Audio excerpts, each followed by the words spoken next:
Hello, hello. Good morning, everyone. I'm just getting ready with all the equipment. I just thought I'd test and see if everyone can hear me okay. And if you can hear me, just pop something into the chats. Good morning. I'm Darren from Watercolor Mentor. I'm sure some of you probably be attending from last week, but if you're new here, I basically do a bunch of free watercolor tutorials, workshops, those kind of things on the weekends. And I'm over in Melbourne, and I've got a fair bit of time these days. We are still in lockdown, and I thought it would be good to sort of get some information out there and host some of these fun little events on the weekend to get everyone painting. So I'd love to hear from you where you're whereabouts you're watching from. If you're watching, if you're a viewer from some of the previous sessions as well, let me know. Let me know how you're going this morning, whereabouts you're from, and what you sort of think of the references today. But what I'll do before I get started, yeah, I'm just going to see how the audio, everything's going for everyone first. But I'll also just show you a couple of little sketches that I've been doing, kind of an example of what we'll be going through today. So for the workshop today, we've got a couple of scenes. So we've got this scene here of London, and I think I listed where it's from. I've been to London once, but I just can't remember the name. I think it's at London Coliseum.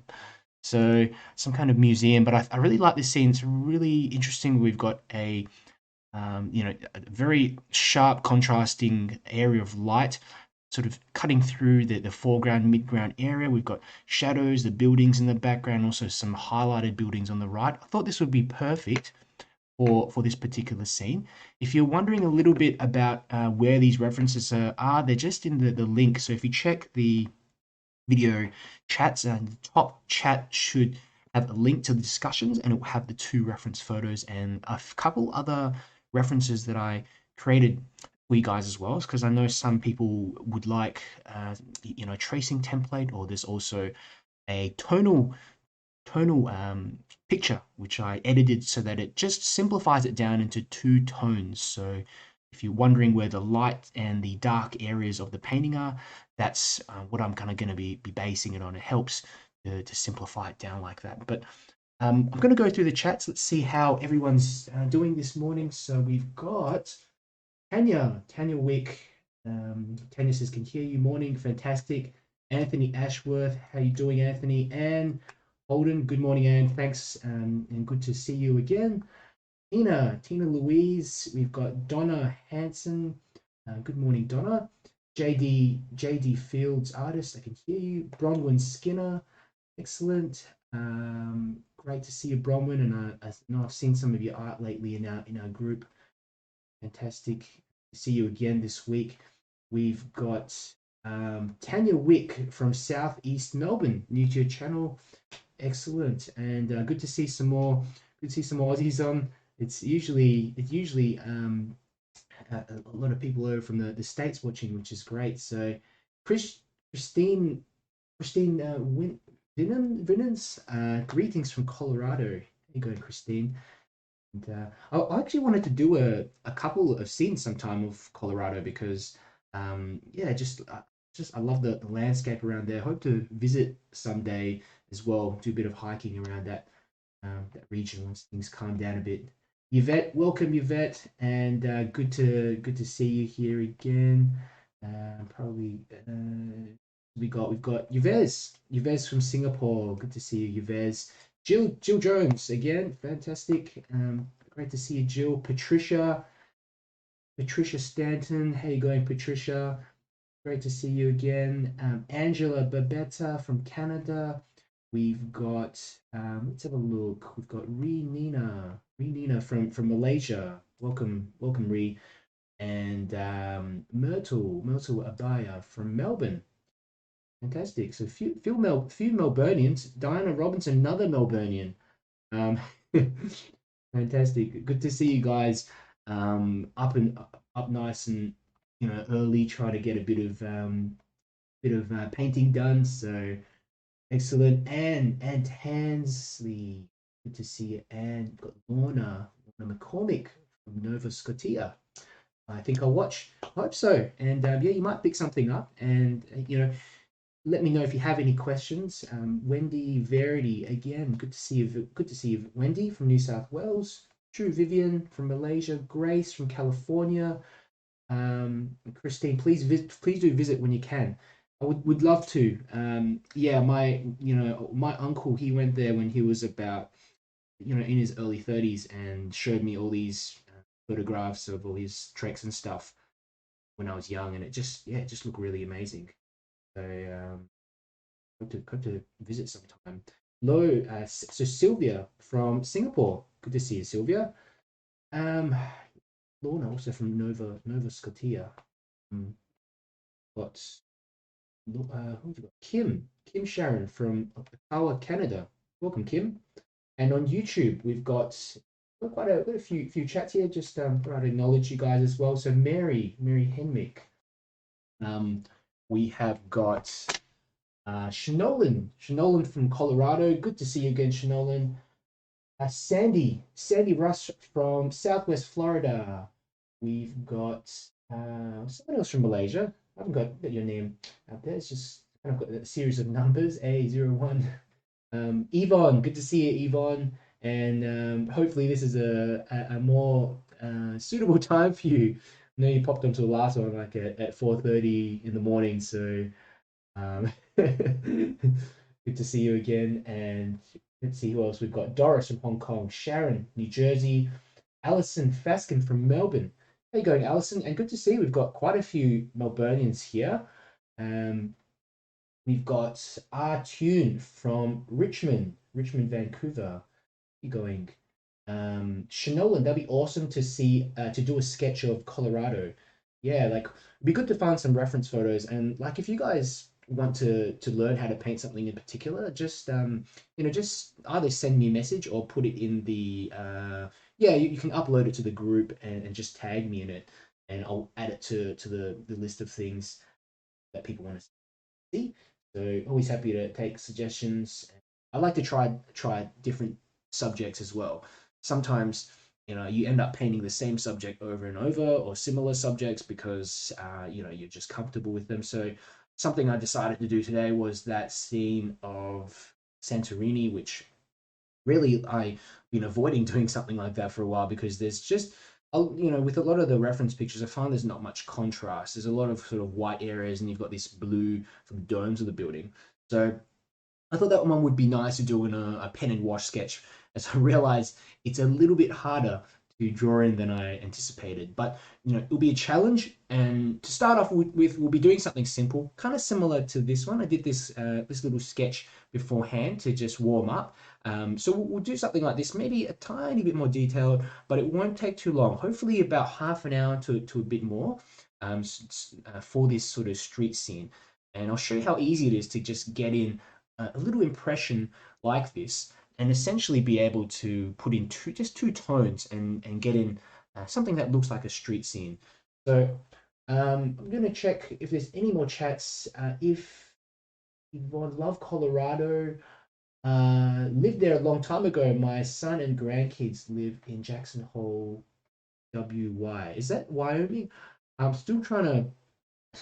For me, I need to look up the Google Maps or something and bring up wherever all these places are in the States. But it just seems to be a really nice place to go hiking. So I'd love to check it out sometime. Born and raised in Colorado, Shanolan. But Susan Grella from Pennsylvania. And I think that's it. So good to see a lot of Melburnians and a few more Australians in it. I think we're becoming more of like an international group, and it's always good to just see everyone's different interpretation of a scene. So anyway, this is kind of something that I'm going to be doing. I'll show you if I got another example of this similar style. That's something similar that I did the other day as well. Quite simple in terms of how to put this together, and I'll show you. I'll show you how to do all this so that you can, eventually if you go out and you find yourself your own reference photo, sometimes the reference photo as well, it's not going to have these sort of contrasts. The light might be pretty soft, so you might want to exaggerate things here and there. I tend to simplify the buildings down in the background just to a silhouette with these smaller sketches, especially if we're indicating the sun's coming just behind the horizon line or in front behind those buildings. It's going to cast a shadow in front. So that's another example of what we'll be doing today for the kind of watercolor sketching. Okay, so we'll go through that, and in terms of the pen and wash sketch, we're going to be doing something similar to basically some of these ones that we've been doing in the past few weeks. Got a bunch over here. Oh, so there's a question from Tanya. Is that gouache in the front?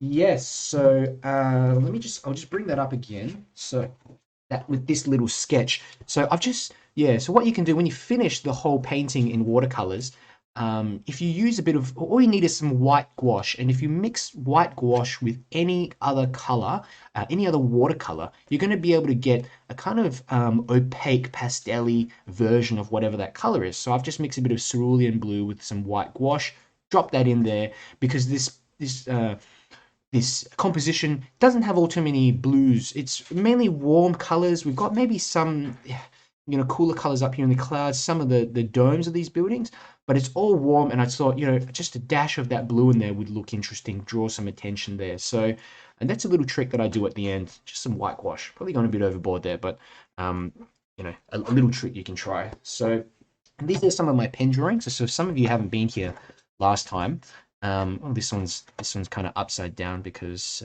I don't know what I was doing that day. Here's a few others. And I'll be showing you how to draw and paint a landscape from scratch. The one today that we're going to be doing is probably going to take a bit longer, and it's actually more complicated than the other ones that we've done.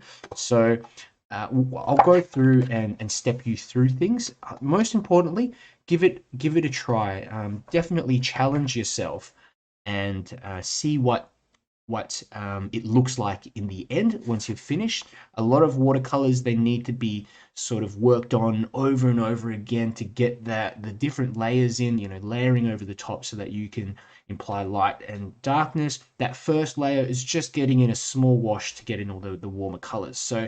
So important. I always used to give up halfway through my watercolors when I started, because you look at it and you think it doesn't look like anything.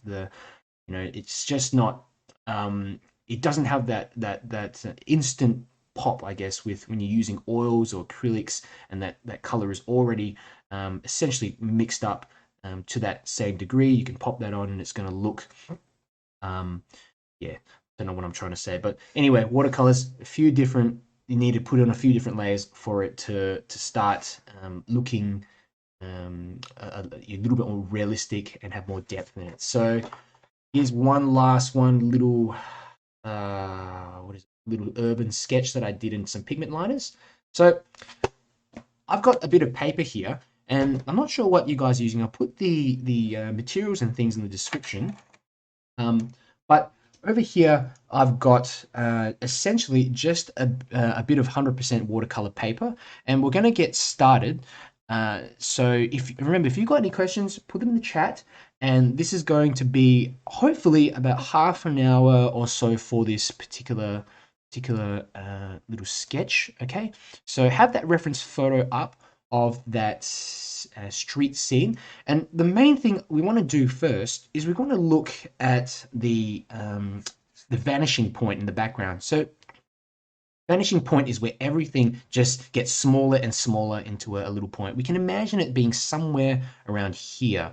Okay, so if we divide the paper in half, look at where that sort of tower in the background, that pointy tower in the background, how it sort of disappears into the ground. You want to just put a dot just around about that position. Okay, and I'd say you can estimate it to be about a third of the way from the bottom of the page, probably a little bit more than a third of the way. So put that in, and I'm going to draw in a little line to indicate that region there, like that. Hold the pencil as well a little bit further down the back so that you can get a bit of a looser feel to things.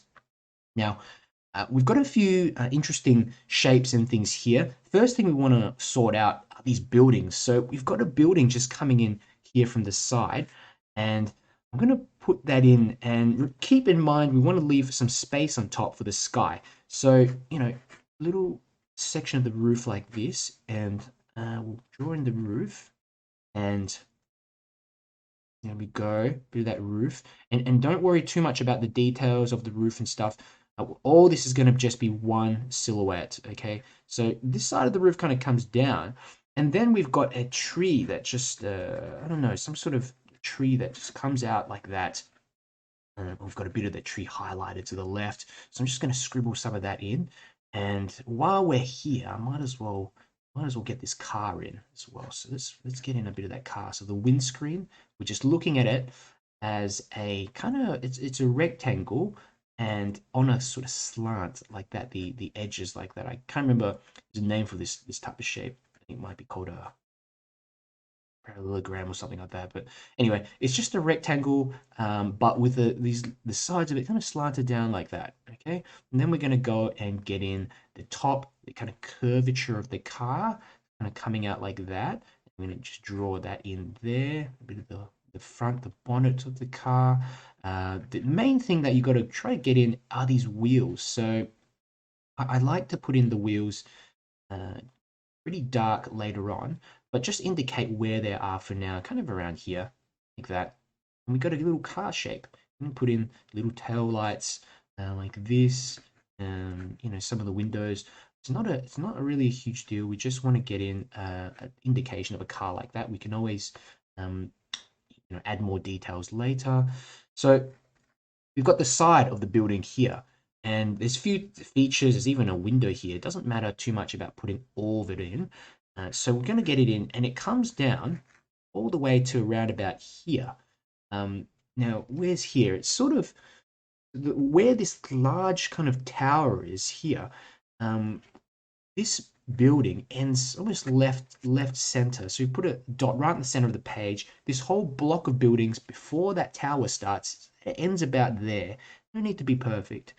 So I'm just going to finish that off there. And then, you know, near the bottom of the buildings and things, we've also got, you know, these little shades at the bottom, these tiny little red shades, you know, building signs, all kinds of stuff here. So anything that you think you might want to just indicate in here to give you a bit of, just sort of help you out when you go in the watercolors later. That's why I'm doing this. Little windows, things like that. But we're not really trying to draw them in. We want to do most of the work with the watercolors. Okay, so a little bit of that. Some of the features of the buildings as well here. This building has some kind of interesting sort of section here that just comes down like that. Something like that. There's even realize now, a little dome here in the background that's a little coming up like that. Sometimes you notice things when you really start focusing on the reference picture. You realize it's got more complicated shapes and things in it than you actually think. So there we go, bit of that one there, and I'm going to start putting in this tower. And what we'll do, we'll simplify this tower down. It looks like there's so much in there, but if we look at it, it's really just a long sort of rectangular box, and it kind of finishes right about here. Okay, so it's this rectangular sort of box section, and it finishes around about the middle part of the page, but I think I've gone too far, but that's okay. I'm somewhere drawing that in like that, kind of this rectangular shape coming up the scene like this. And what we're going to do, we're going to put in some more details on top. So top just has a sort of section like this there, and then you've got sort of like a square and then a dome top like that, and then a few bits and pieces and this sort of circular shape here on top. That's about all. That's about all that I want you to do. You can go in also and add in some tiny bits down the side. In fact, you know, here there's like a little window or something like that. But I don't want you to start getting too much into the actual details, because I wanna try to practice adding details in the actual watercolor. Okay, so that should do the trick. It is actually this here is a little bit taller than how it actually is, but we'll make do. We'll make do. There's also this part of the building which actually comes forwards in front of that tower. I didn't sort of see it before, so I'm now just gonna extend that building out a little bit more. There's a separate building kind of cutting in front, and again you can add in little features like little shades and things behind the car and that sort of thing there. All this stuff here, look at that, it's just going to be a clump of buildings coming down like that. There's a rooftop there. I'm going to put in this little, what is it, tower here in the distance. Look at that. Comes up. That little tower like that. Little window there. It all comes down to the bottom, like this. Now on the right hand side, we want to get in some nice buildings, some little shapes, and also this is important, the buildings on the right, to imply some light on the side of the buildings. So we'll start off with this one here on the top. Now I think I've created the buildings on the left, I've made them added too much, kind of gone in too far, but we'll be okay. So we'll go in and we'll still be able to fit them in. This will be the side of this first building coming in, okay? So this closest building nearest to us, we're just going to draw that in as a rectangular shape, okay? And finish it off and about like that, okay? Little rectangular shape there. And while we're at it, while we're here, we can start putting in this footpath. Now, the footpath, remember we put a point here on the vanishing point, somewhere around here. We're going to draw a line from that vanishing point all the way to the center, the bottom center of the page here. Okay, something like this, just to indicate the footpath and a bit of that perspective. Okay, so then we can be better placed to add in features like, for example, we've got a car here, just a little bit closer to the viewer, something there, a bit of the side of the car in there as well. Nothing too detailed, and you know, almost like a box, okay? Just a little box with two wheels here at the bottom there, and this is going to be important. This is going to help cast a shadow over on that side. So there's going to be a big shadow that's over here as well, just cast throughout the entire scene around about here. And we can start, before we do this, I'm kind of getting distracted. We're always here in the first place. I'm going to go just put in the second building. Now, remember, we've got this first building that's coming in like this, okay?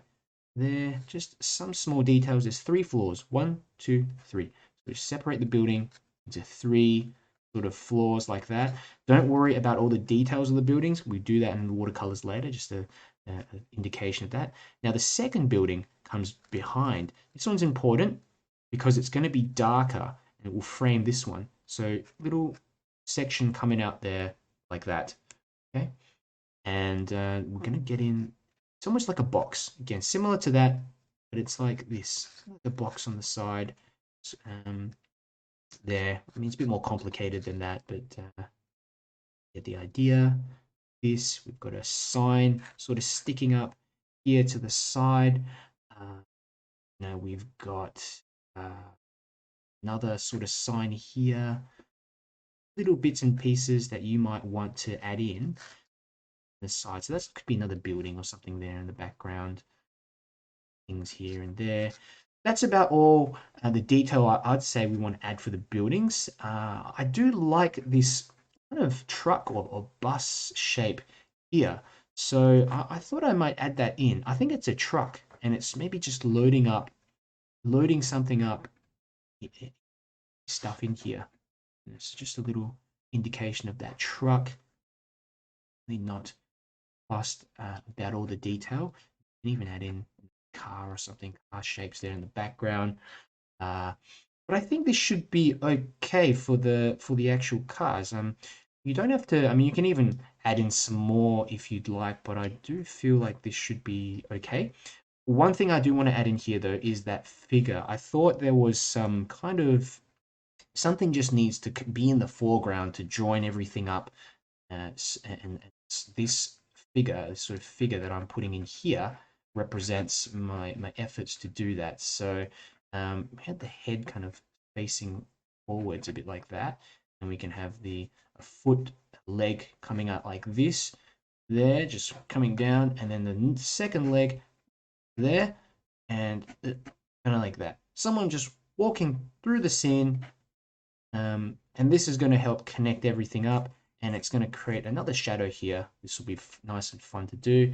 And another interesting part here is that we've got a figure. We've got a figure that's kind of walking towards the scene. Here he's holding a phone or something like that. I probably won't get that in, but you know, kind of standing this sort of way there. T-shirt ends here, and then the legs just go all the way down to around about where the shadow begins here in the front. So something like that, because we're going to want to get this figure in a bit of light. So a bit of light kind of reflecting off him. He's in the sunlight, and then we've got the figure here in the front who is kind of more, it's kind of more in the darkness. So that contrast there will be nice. So the composition looks a bit more balanced, and it looks like you're moving into the scene. The eyes firstly going to be drawn to this guy here in the front. And as we start moving over, we'll start looking at this one, and then maybe another one here in the back, like this, a smaller figure standing. And as you move back, you can really make the figures just a teeny bit more less detailed. And you don't want to make them too detailed in the background. So something like that, you know, as you move back, as you sort of recess back, you've got some figures which are just walking or standing around. I may or may not include them.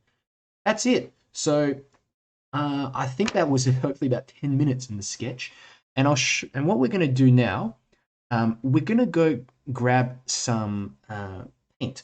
Now, the first thing that I'd like you to do is to pick all look at the areas of warmth in the painting. So all these buildings, they're like a warm color. That's almost like a brownie, burnt sienna color. You know, it's yellowy on the right-hand side. We've also got, you know, all this like bright yellow on the ground everywhere. So we want to get in all the yellows first, because what I find is if I start off with the sky, sort of blueness of the sky, that's going to start, that's going to give you a chance of mixing up some green later when you go into the yellow. So always start with the yellows. That's my kind of suggestion. Hope you guys are keeping up. Let me know how you're going with your drawing, and remember, it does not need to be perfect. The heads of the figures, just a quick thing as well, make sure that the heads of the figures are all lined up on the horizon line.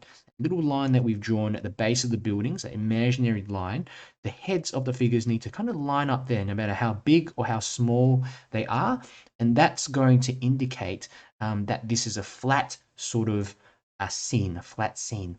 You've got the heads moving up in the distance. It's going to look like that we're on a hill, we're walking up a hill. And same if you've got a figure in the front, the head's here, and then the figures in the background, their heads are further down. It's just going to look like we're going down a hill, which is fine if you want to do that and imply that sort of scene.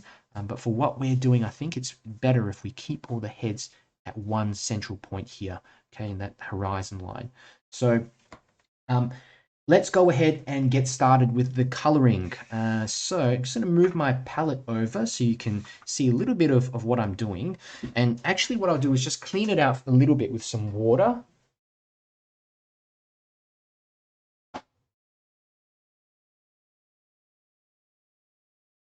Shocking.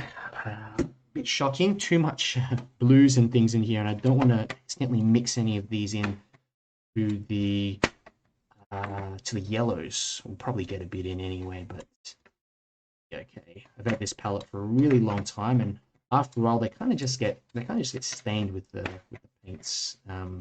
You can still get off all the stuff, but it doesn't mix in. Paints that's sort of sitting on top. So I'm gonna pick up a little bit of yellow. So let's go in with, say, some lemon yellow. Lemon yellow. Yeah, and you know, I don't always mix it up on the palette first, so you can always just drop it in like that. So just drop that yellow in. And the idea here is that we just want to get a bit of just a light wash over everything. And what another good tip is to rest the paper on you know, it's like a book or something like that, so that there's a slight sort of slant. So I've just put a pack of pens underneath mine, slightly slanted, so that the water runs down the page. And this will make it a lot easier essentially for you, so that it doesn't pool in places. V, just having a look at V. Comment from V. Magic eraser is good to remove the stains on those tins. That's a good point. I might give that a try. I just can't get rid of these, and but you know, I barely even wash my palette anyway. That's a good tip for anyone looking to sort of clean up their palette a bit more. So, bit of yellow. This is just lemon yellow. Dropping that in there, and let's try, for example, a bit of yellow ochre. Bit of yellow ochre, which is a more subdued kind of yellow. It always helps as well. I haven't done it this time, but I'd like to wet my paints before I start, so then we get a bit more, just a little bit more ease of you know, transferring that paint over. So I'm going to give this a real quick spray over like that. Okay, sometimes it just can be hard to lift that paint, so bit of that, and remember not to go too much into the sky. Okay, these buildings all kind of reach up quite high anyway, but we just want to keep it so that we've got some white area at the back there that we can get in some blues and things like that. You can put in some orange, whatever you want in here, you know, to keep things interesting. Bit of orange there. I'm also going to pick up some more of this burnt sienna. The brush I'm using is a watercolor mop brush. Okay, so a little bit there. I think what I'll do is actually swap to a number 10 round brush. Okay, just start figuring out, well, I've started figuring out which brush to use in terms of size of objects, and I always try to use the largest brush I can to paint in a particular sort of shape or feature. So there we go. Just get in that side where it ends on the top as well. So a bit of that more burnt sienna in here. We've got you know, a bit of this rooftop there. We can even put in a bit of blue in that roof as well. Just a slight sort of cooler color in that roof to let it blend in. But really, I want you to focus more on the warm colors in here. So a bit of that. And remember, these buildings are also a little bit, they're, I'm trying to say, they're a little bit darker than the ground, or they're a fair bit darker. Okay, so remember, we'll go in with the second wash later. So this section here, we've got, I'm just going to put in a bit of this, what it is, this feature of that roof that's popping out there. Then we've got this kind of tower or something there in the back. Great. Okay. More color, more yellow ochre here for the top of this tower, like that. Okay. Moving down the page, and do the same thing. And I like to vary up the hues. That's why I'm using so many different hues here. You know, with the stuff in the background, this little tower, I might simplify it down a little.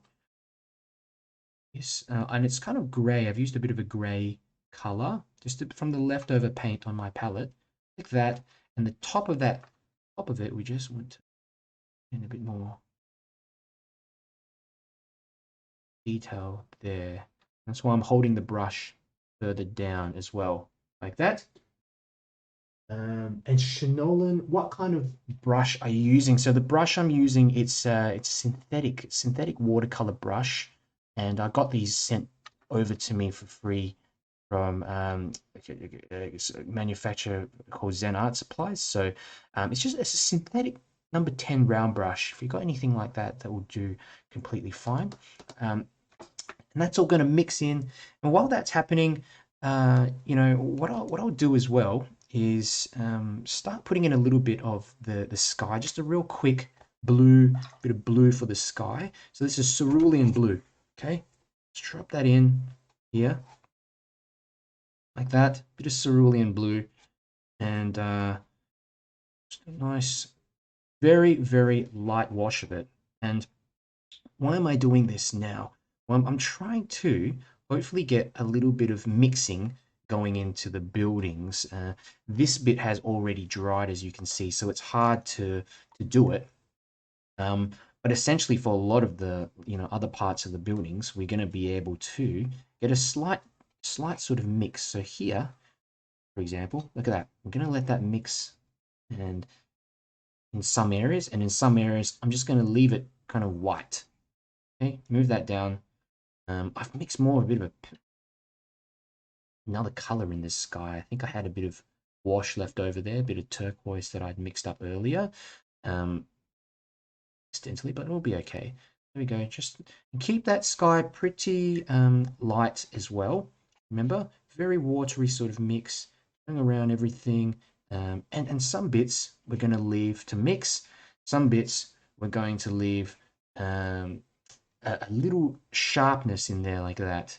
Okay, a bit more cerulean blue. And before I forget, we don't want this area at the bottom to dry. I'll just give it a little spray at the bottom there, because I'm going to go back into it and go back into it later. Okay, there we go. And just a bit more of this blue here near the tower. That you're going to leave tiny little bits of white in there, little highlights. This and other areas we can again just leave to join in, blend nicely. There, look, just join it all up, joining everything up. Move down further, and that is pretty much the sky finished. You can drop in some extra paints in there if you want. You can even lift off to create lighter areas of clouds if you want. So something like that, just dry off that brush, then lift off on the paper. You can create sort of lighter areas of the sky, indicating some clouds like this as well. So it doesn't take all that much to indicate just some quick little clouds, and don't overthink it. That's probably my biggest tip. Okay, that's all done. I'm going to move down. So I try to work from top to down, but I did these warm ones because I didn't want the blue to sort of mix in all too much. And again, a bit of this burnt sienna, and I'll kind of start mixing up some neutral tint in here as well. And you know, for like some areas here, like these shades, I might put in some red, a little bit of red in here. But remember to keep this all quite light in this entire area. But as you move down, I tend to add a little bit more darkness, a little bit more darkness as I move down. So there, just there's a little truck here. I'm going to cut around that truck and move down over here, there. Just trying to leave a bit for those figures, and you know, keep getting this nice softness. I really like this feeling of softness in here. Everything all mixing, joining together. We're going to move down and cut around these cars, and really I'll just be using some lemon yellow and a bit of yellow ochre to dull this section down. We don't want it to be too yellow, but also this area of light on the ground is quite, you know, it's not as bright as that building, but it's certainly quite bright. So we can go ahead and, you know, get in some of that there. So in the windshields, maybe we can get in a bit of this, a little bit of that color through there as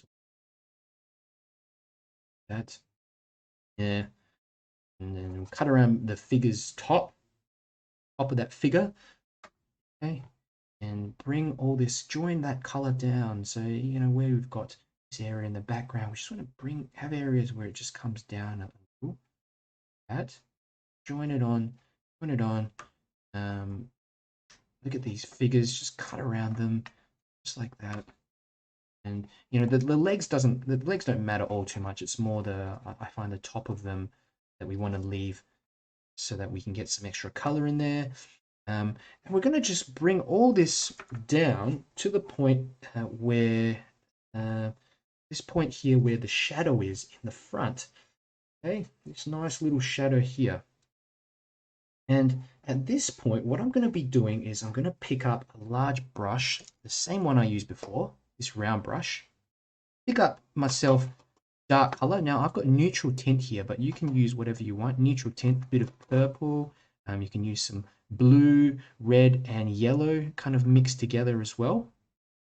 But what we want to do is make sure that this is a pretty dark mix. I'd say about 50% water and 50% darker kind of pigment.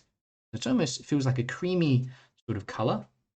Okay, before I get in here, I'll just respray it. Today is a little warm in Melbourne, and you know, the thing with watercolors, you always got to consider the environment and see where things are going to dry and that kind of thing. So we'll give it a test like that.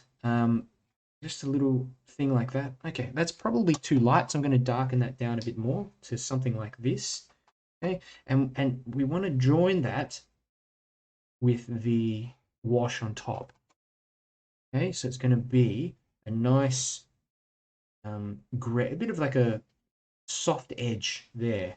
Okay, and as I move down, I'm just going to add a little bit more darkness down at the bottom. But I don't want to sort of go back in there if I don't have to. Okay, there's a few more places up the back where you know we could go in with a bit of this darkness, but I'd suggest probably leave it.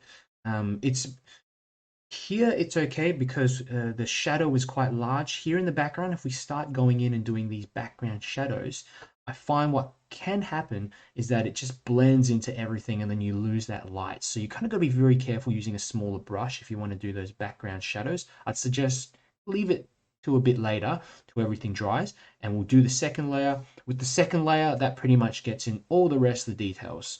So hope I think I've been talking really quickly.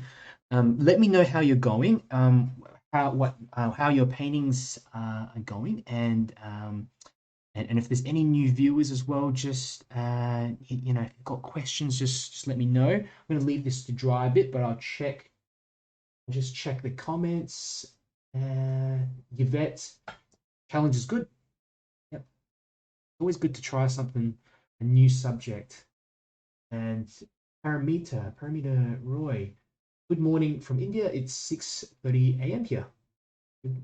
Welcome back, Paramita. I remember you from last week. We've got Marinella Mozo from Manila. Welcome, Marinella. Fantastic. So what you want to do, you're going to leave this to sort of dry a little bit. You can pull out the hair dryer and kind of use that to facilitate the whole drying process as well. So I think I might actually do that for the last bit, but I like to let it sink in a teeny bit first. I've just realized here that I've forgotten section. I've forgotten to color in a little section here. No, just dropping a bit of paint there. Forgotten that bit. Fantastic. And let me know as well, do you guys paint with reference photos all the time, or do you paint outside, or do you paint from imagination? Something really interesting that I found out the other day is, I can't remember the condition, but apparently people can see, you know, objects and things in their heads at quite sort of variable levels. So for me, when I close my eyes and I try to imagine I don't know, like a particular scene, like, you know, of where I grew up in Perth, the city. It's very kind of vague details in my head, and I really struggle to imagine that reference. But I know some people, it's easy for them to close. You can close your eyes and you can sort of see things a lot more clearly. You come up with a reference. So Be interested to see what you guys have to say, whether it's kind of similar to you. But I do find references always help, and professional artists and people who've been painting for their entire lives, a lot of them use references. I don't know many people who don't. So interesting to see what you guys have to say. So I'm gonna just dry this off and get back to it. I've just remembered here. I've forgotten to. Again, you sort of forget little bits in here that I forgot to paint. So I'm just gonna drop in a bit of paint there. So hair dryer.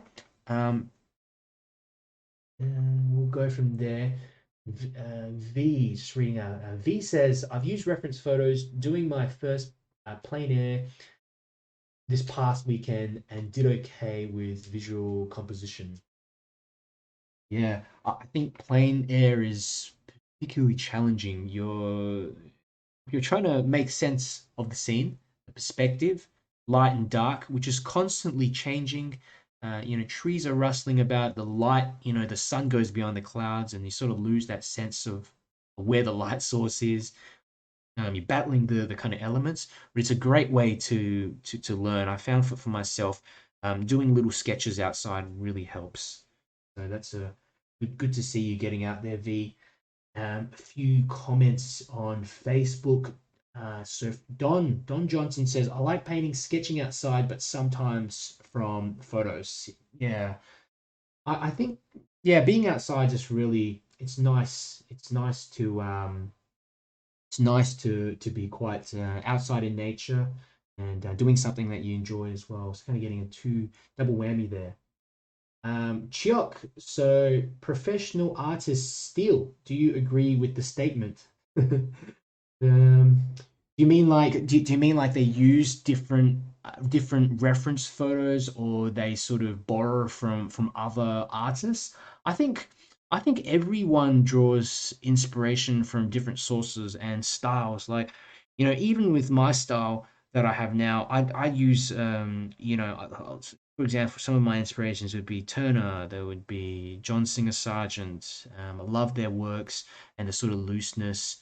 If contemporary guys like 𝗪𝗙𝗙𝗘𝗦𝗧𝗔, there's Joseph Zabukovich. There's a Chinese artist that I follow as well called Liu Yi, and he does incredible watercolor portraits. These soft, wet on wet watercolor portraits of ballerinas, um, and yeah, just normal portraits.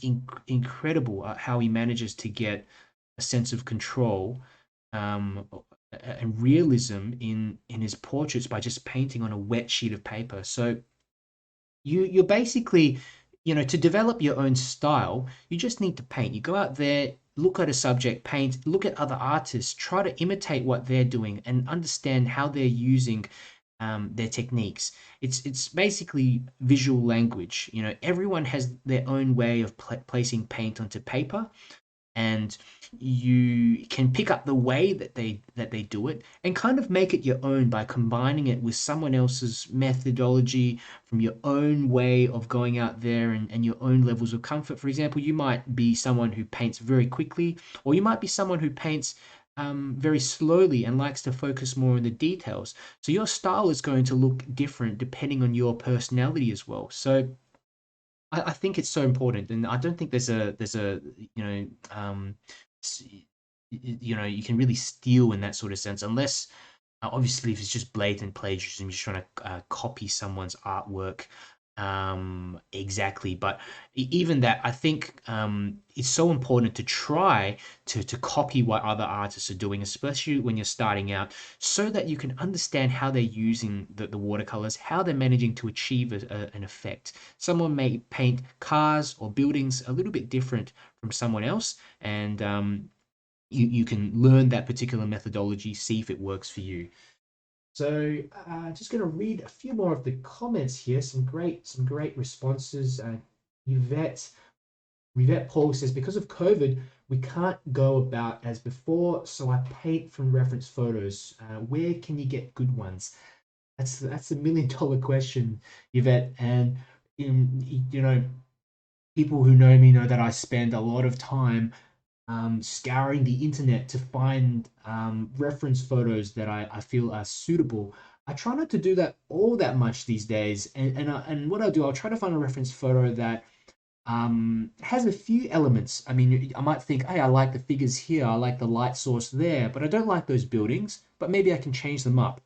So I think like trying particularly reference photos that you aren't 100% okay with actually teaches you a few things as well. But to answer your question, you can find them from a few websites. It's pixabay.com, pexels.com.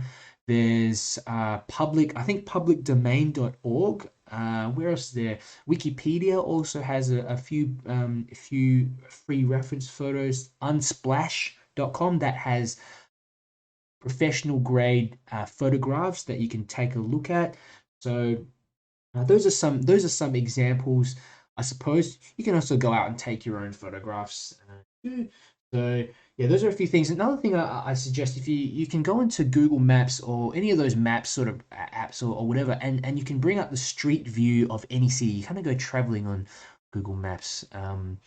That's probably the best that we can do these days. But bring that up and bring up the street view scene, and sometimes I just paint from that, and I'll take a screenshot because sometimes I'll bump my phone and I lose the view, and got to go search for it again. But that's a good way as well.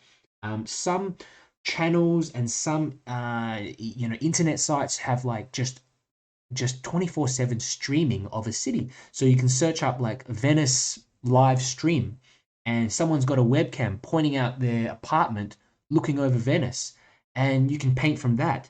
And that's more challenging because things are moving, boats are moving, the light sources are moving. So that's a really good way to find them as well. Meredith, would you use as much yellow on a plein air brush scene?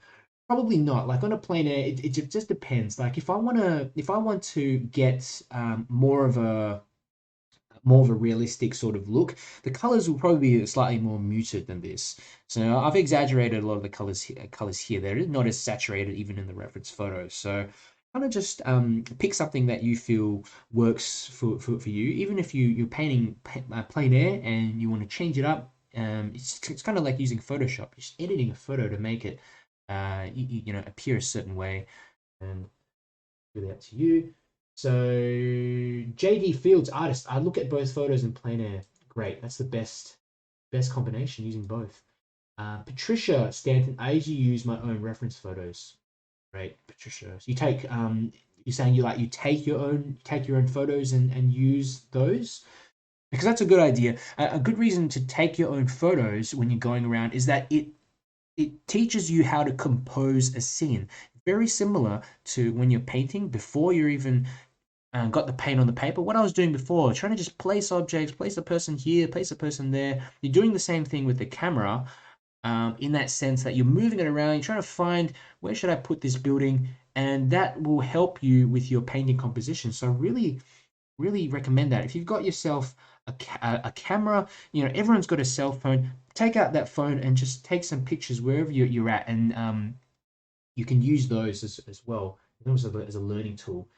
Angela Babetta, there's a good site, so paintmyphoto.com, royalty free.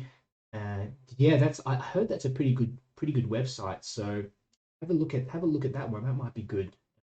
Donna Hanson, new to watercolor, so find it interesting that you use yellow for light areas. I'd probably have tried boring beige or cream color. Yeah, so really just exaggerated it a little bit, but go with what you works for you. Fantastic. So what have we got here? Tanya, there are a lot of Facebook groups with free reference photos for artists. Definitely, there's definitely a lot out there. Nerida, I'm on my phone. It can't handle all the tabs open and switching.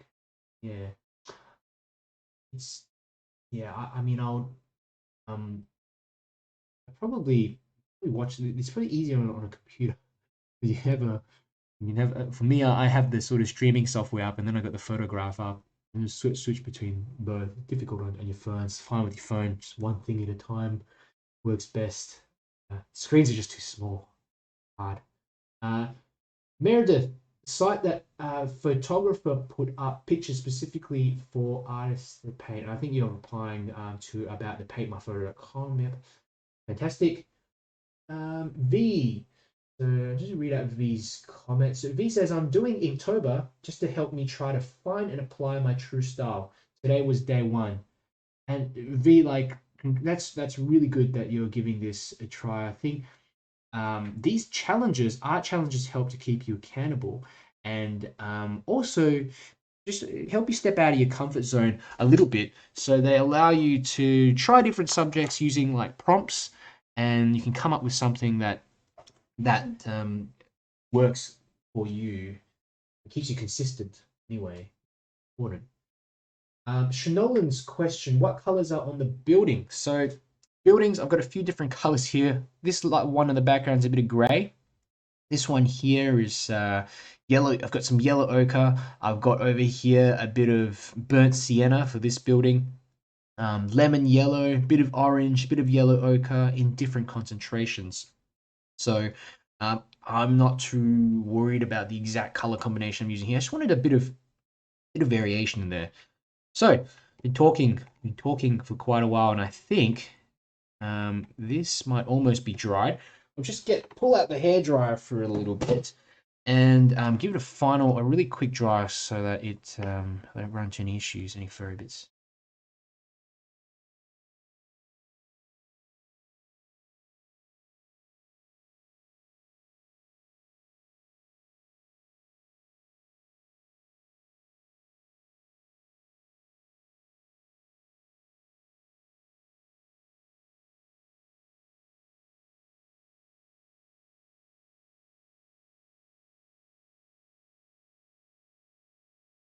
Okay, now this next step is going to be really quick.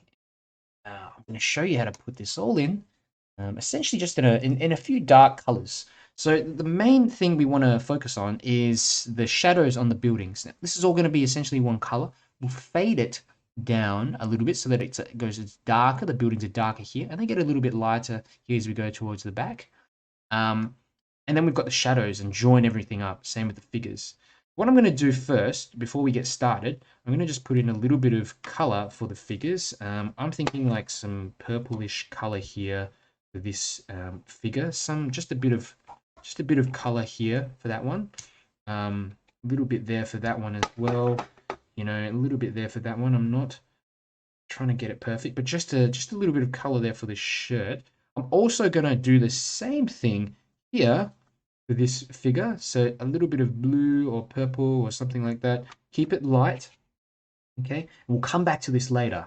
Come back to it later. Just I'm using blue, a bit of this cooler color because I just want to be more of a contrast with the background. Okay? A bit of this yellow in here in the background. Having some complementaries here in front is going to help. Okay, that's all I'm going to do for that. Now into the buildings. I've got a number 8 round brush, and I've got myself a whole bunch of colors here. I've got blue, I've got neutral tint in this corner here. I've got purple here. Okay, it doesn't matter. All we just want to do is mix up a sort of warm, a gray sort of mix. Now you can mix a gray by combining your 3 primaries, red, yellow, and blue. Okay. Anthony Ashworth asked, do you know where this street is? So apparently this is in London, the London Coliseum, and from memory, I think it's a theater or a museum. So you can go and search that up. I was actually wondering the same thing, and I had to put it into a reverse image search and ended up finding it. Sometimes when you find these reference pictures online, they don't really say exactly where they are, but that's it. It's quite a nice little scene. So here is a bit of gray that I've mixed up. You notice it's got a kind of warmer color to it. That's because I've added a bit more red into this mix. I've got red, yellow, blue. Just added a bit more of that red in there. This one here is neutral tint and a little bit of blue. You can mix up your primaries as well and do the same thing and just add a bit more blue into that section. So anyway, we're going to go ahead and carry on. So let's start off. Firstly, I think what I would do is get in a bit of this, maybe a tiny bit of green for this tree here on the left. Just a little bit of this. Here, this is really just some. This is really a bit of, what is it? I think it's emerald green. Emerald green. Mix up whatever you want. Just drop in a little bit there. Really not too much to worry about. And the main star of the show are these buildings. And so I'm going fairly dark up the top, like this. Okay, oops. Make sure that we've got a nice, sharper sort of line up there.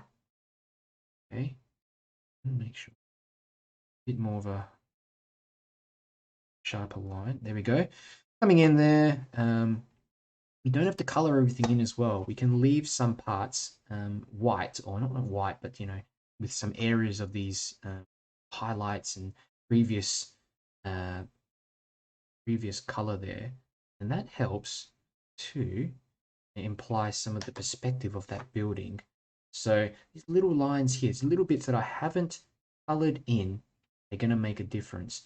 Here as well, I'm going to emphasize a bit of light on that part of the building.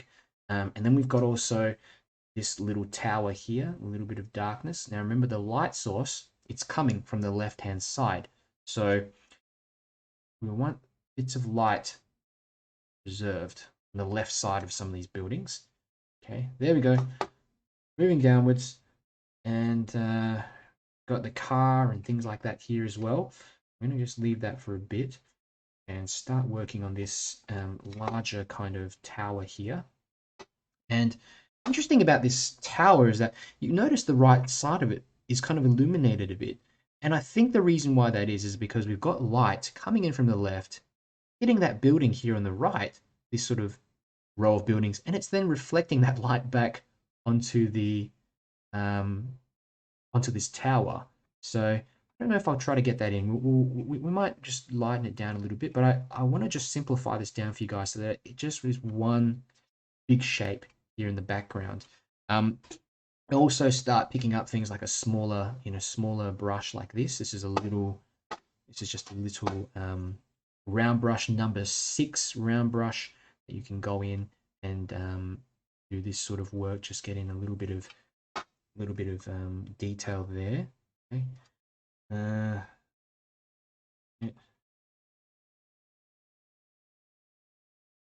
Overdo it. It's all to be pretty soft.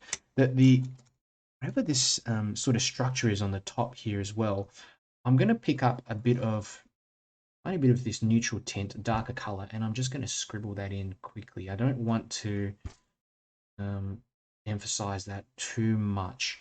Let me just try just a few little squiggly marks up the top there, like that. A few little bits and pieces like that.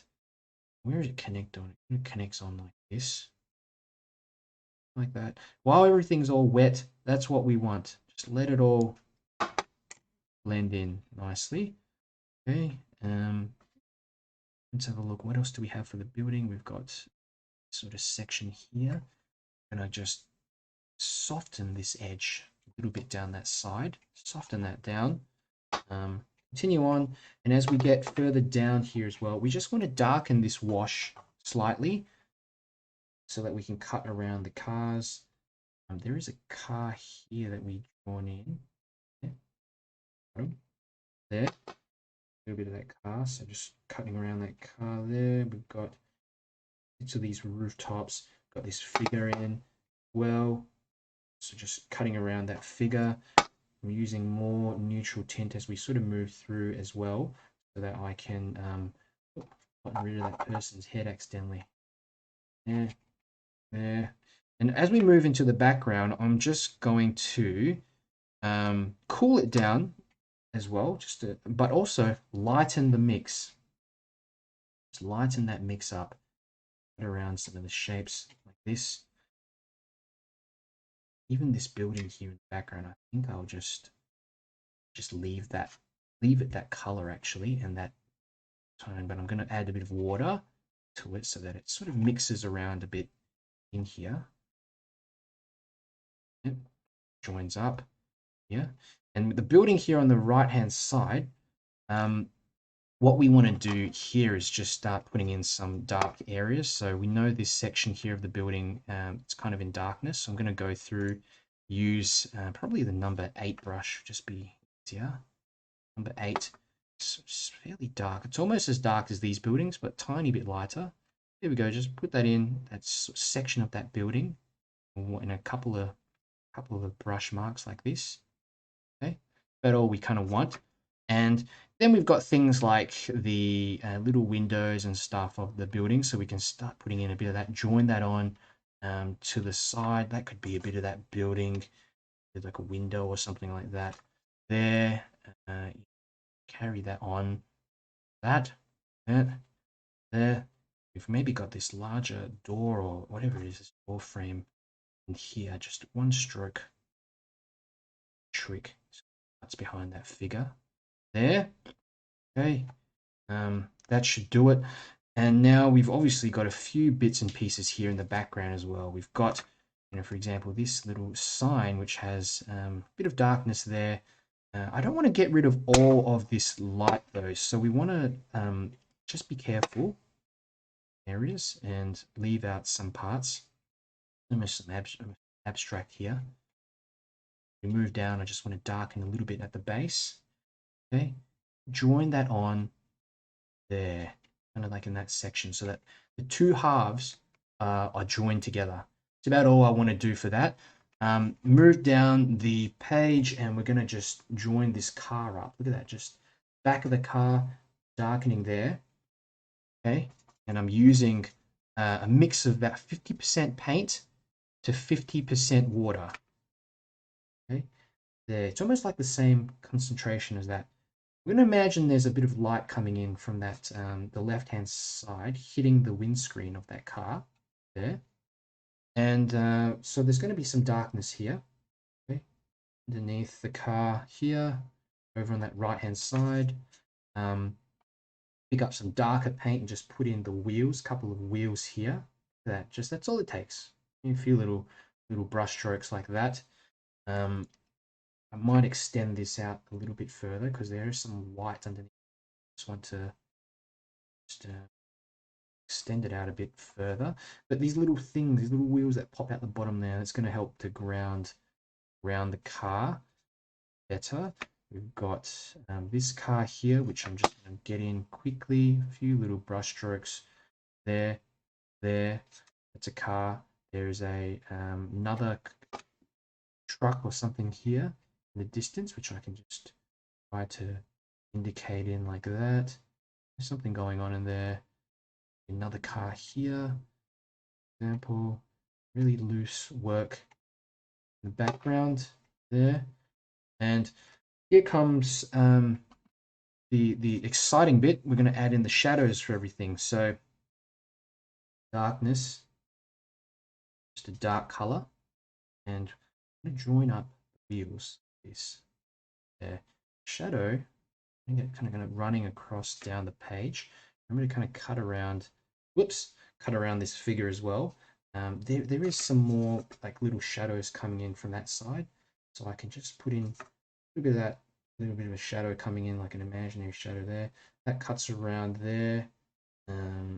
There. So we've got this car here, maybe a shadow underneath, going over the footpath or what have you there. Yep.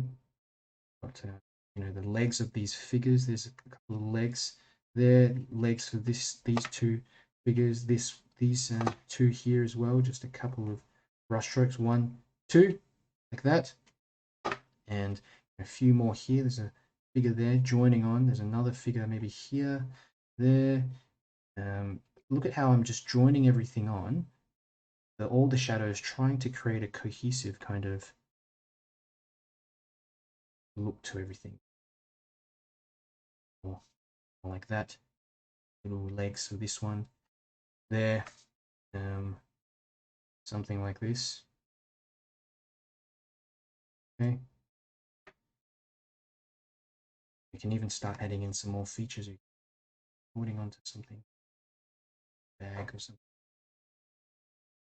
for the shirt, that, something they're holding onto here, applying details, looking good. So last thing I'll do, you might want to add some color to the hair, so that they have the face, the hair, things like that. I tend to use a bit of red. You can also use some burnt sienna, some burnt and raw umber with darker skin tones. You can add also a tiny bit of blue into there as well. So it really depends. But try to keep them to interesting, varied. So there's a bit there. For this one in the front, maybe I just pop in some red, just to there, a little bit of red. I don't want to overdo it though. Remember to keep that, fairly light. Indication. Yeah, a bit of red there for the heads of these other ones. Okay, excellent. Another thing I think I might do is just lower this shadow a bit there. That it's just sort of the base of that building. That, okay, and perhaps get another shadow just in here.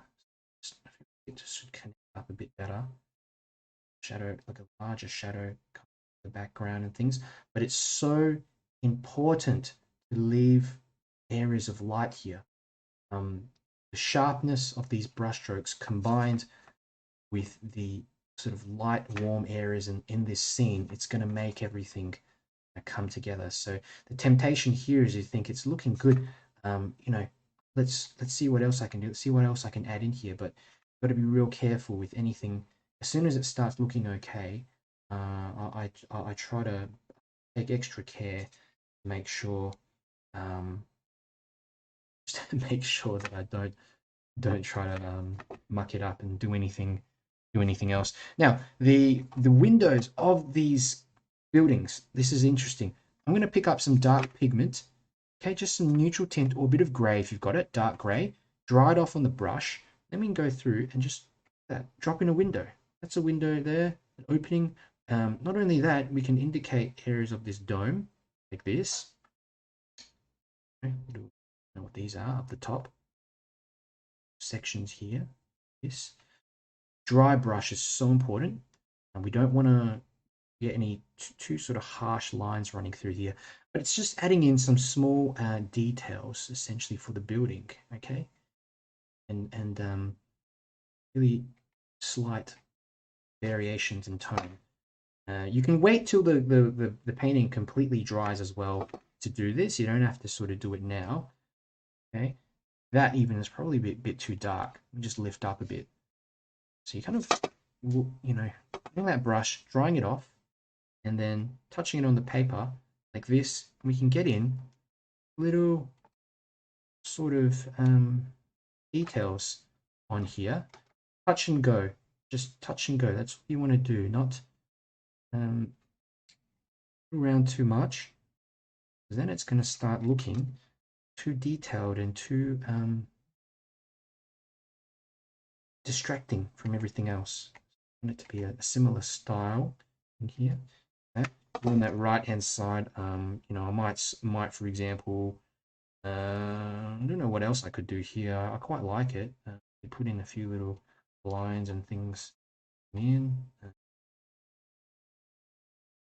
Outline this sign a bit better. That. But apart from that, I think that already looks okay. For this building, we can just get in, maybe some bits and pieces here. They could be on top of the building as well. Some aerials and little things just sticking up on top of that dome. Where else? What else do we have? Bits and pieces on the chimneys and stuff like that. Something like this. With this large tree here in front as well, it's really up to you, but you can even go through and bring a bit more paint there, get in an indication of that, this sort of tree shape. That won't bother too much. And there's little windows like this, the buildings and running down the side of the building like this, going all the way up to here. That's going to help with the perspective, little dots and things like that. And put in some small birds in the sky, just tiny flicks of paint. It's just like drawing little V's or sky. There we go. Got to keep them varied as well.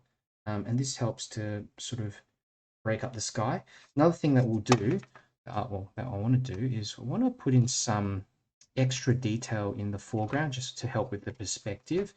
So what we can do is just pick up some of this paint, this darker paint. And let's dry off the brush a little bit, and I want to get some perspective lines in. So let's try this. Here's a line coming in from the background, coming in all the way, coming to the front like this. Another one coming from the background, moving all the way to the front there, here, there. Okay. I'm going to cut accidentally through some of these figures. We'll be okay. The one maybe that side there, like that. You know, the footpath is really here, and it's really like a double-lined footpath or something like that. And then on the ground, you've maybe got some muck and little debris and stuff as well. Just rough it up a little, some spots. Okay, but that's essentially it. Okay, we are finished with this. Really, the rest of it's just thinking, what else do you want to add? You want to add some bit of hair for some of the figures, for instance. You know, you might have some hair on these ones, a little dot, that, a bit of something like that. You know, you might also want to get in some more detail on the clothes that they're wearing too. So this person might have more wearing like a suit or something. Yeah, really up to you. What you want to portray here.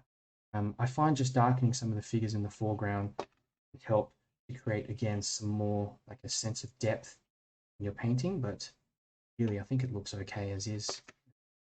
I hope that one sort of looks like a person going to work with that kind of blue, maybe like a businessman or something like that there.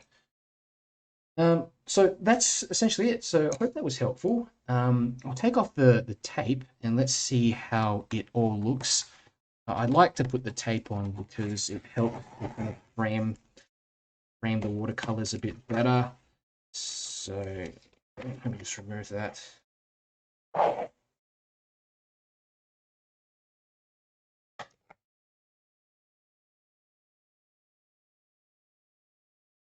Run a bit too much. Yeah.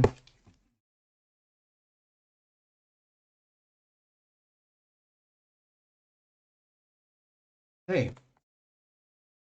There we go. The finished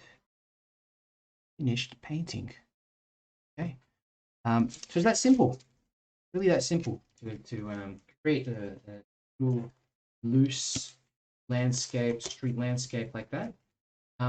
So I'm going to take a very short break and get myself ready for the next one, and I'll just check the comments first.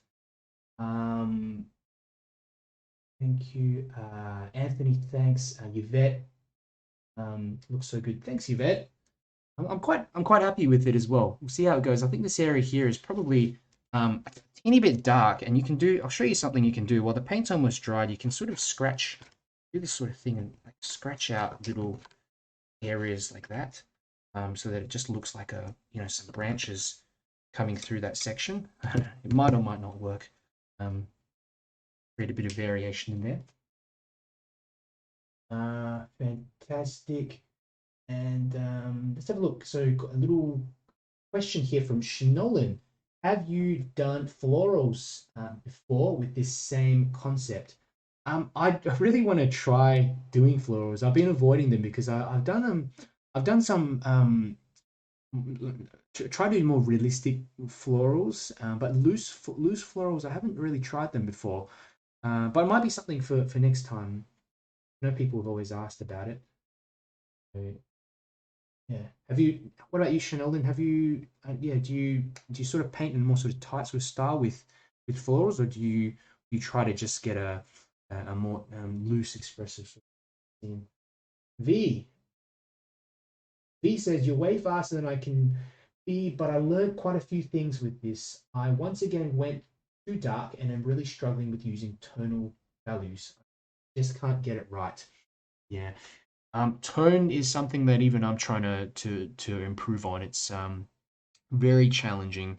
But in a scene like this, always try to remember, this shadow is obviously a little bit softer here, but you're working from kind of darker values, slightly darker values here in the front, and then as you move towards the back, it just gets a little bit lighter. So you vary those tones by just adding in a bit more water. It's hard with watercolors. You're always trying to figure out how a scene's going to look like once it dries. So I think the only way to do that is through practice and through having, maybe you get a separate sheet of paper and just practice doing different buildings or different people, but in different concentrations of water and paint. So you might try drawing a person here in the front with full concentration, and then someone further back with more water mixed into that mix, and then paint another person, and then add some more water, do the same thing. So I think that has helped me a lot in just trying to observe and be very mindful of whatever I'm putting onto the paper. It's tough, but you'll get there. So I'm gonna grab my other sketchbook now, but I'll just keep an eye on the chats. We're gonna do this Santorini one, and hopefully learn some interesting things here and there from it. It's not as easy as I thought it would be, and I'm going to be changing up the reference picture a little bit. I want to expand out that staircase so that we've got a person maybe walking up the staircase. So a little bit of a surprise there for everyone. So I'll just pause the audio for a bit now. If you've got more questions, I'm going to set up and I'll get back to you. But grab your pens. Now I've got myself a 0.7 uniball liner here. If you've got pigment liners, where's my set? Oh, they're here. It's underneath. So pigment liners, these are going to work pretty well too. I'm probably just going to stick to one or two of these ballpoint ink liners, and maybe a pencil. So if you, I'll actually go through how to put in some general parts with this pencil to begin with, because I think this scene is a little bit more complicated than I thought it would be. So this will help out. Okay. So pause the audio and I'll get back to you.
Okay, swap the reference picture that we have on the screen to this one.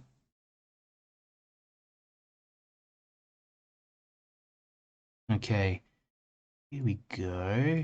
Enlarge it a little bit. Again, the reference is in the discussion section. Just have a drink of some tea. Voice gets a bit scratchy. I'm talking for a while. Okay. Now this is an interesting scene, and there's lots of stuff, going on in here. Let me just have a look at this scene. I think I might have I put the right one up. Let me just double check. Got a slightly different photograph actually of this. So just give me one moment.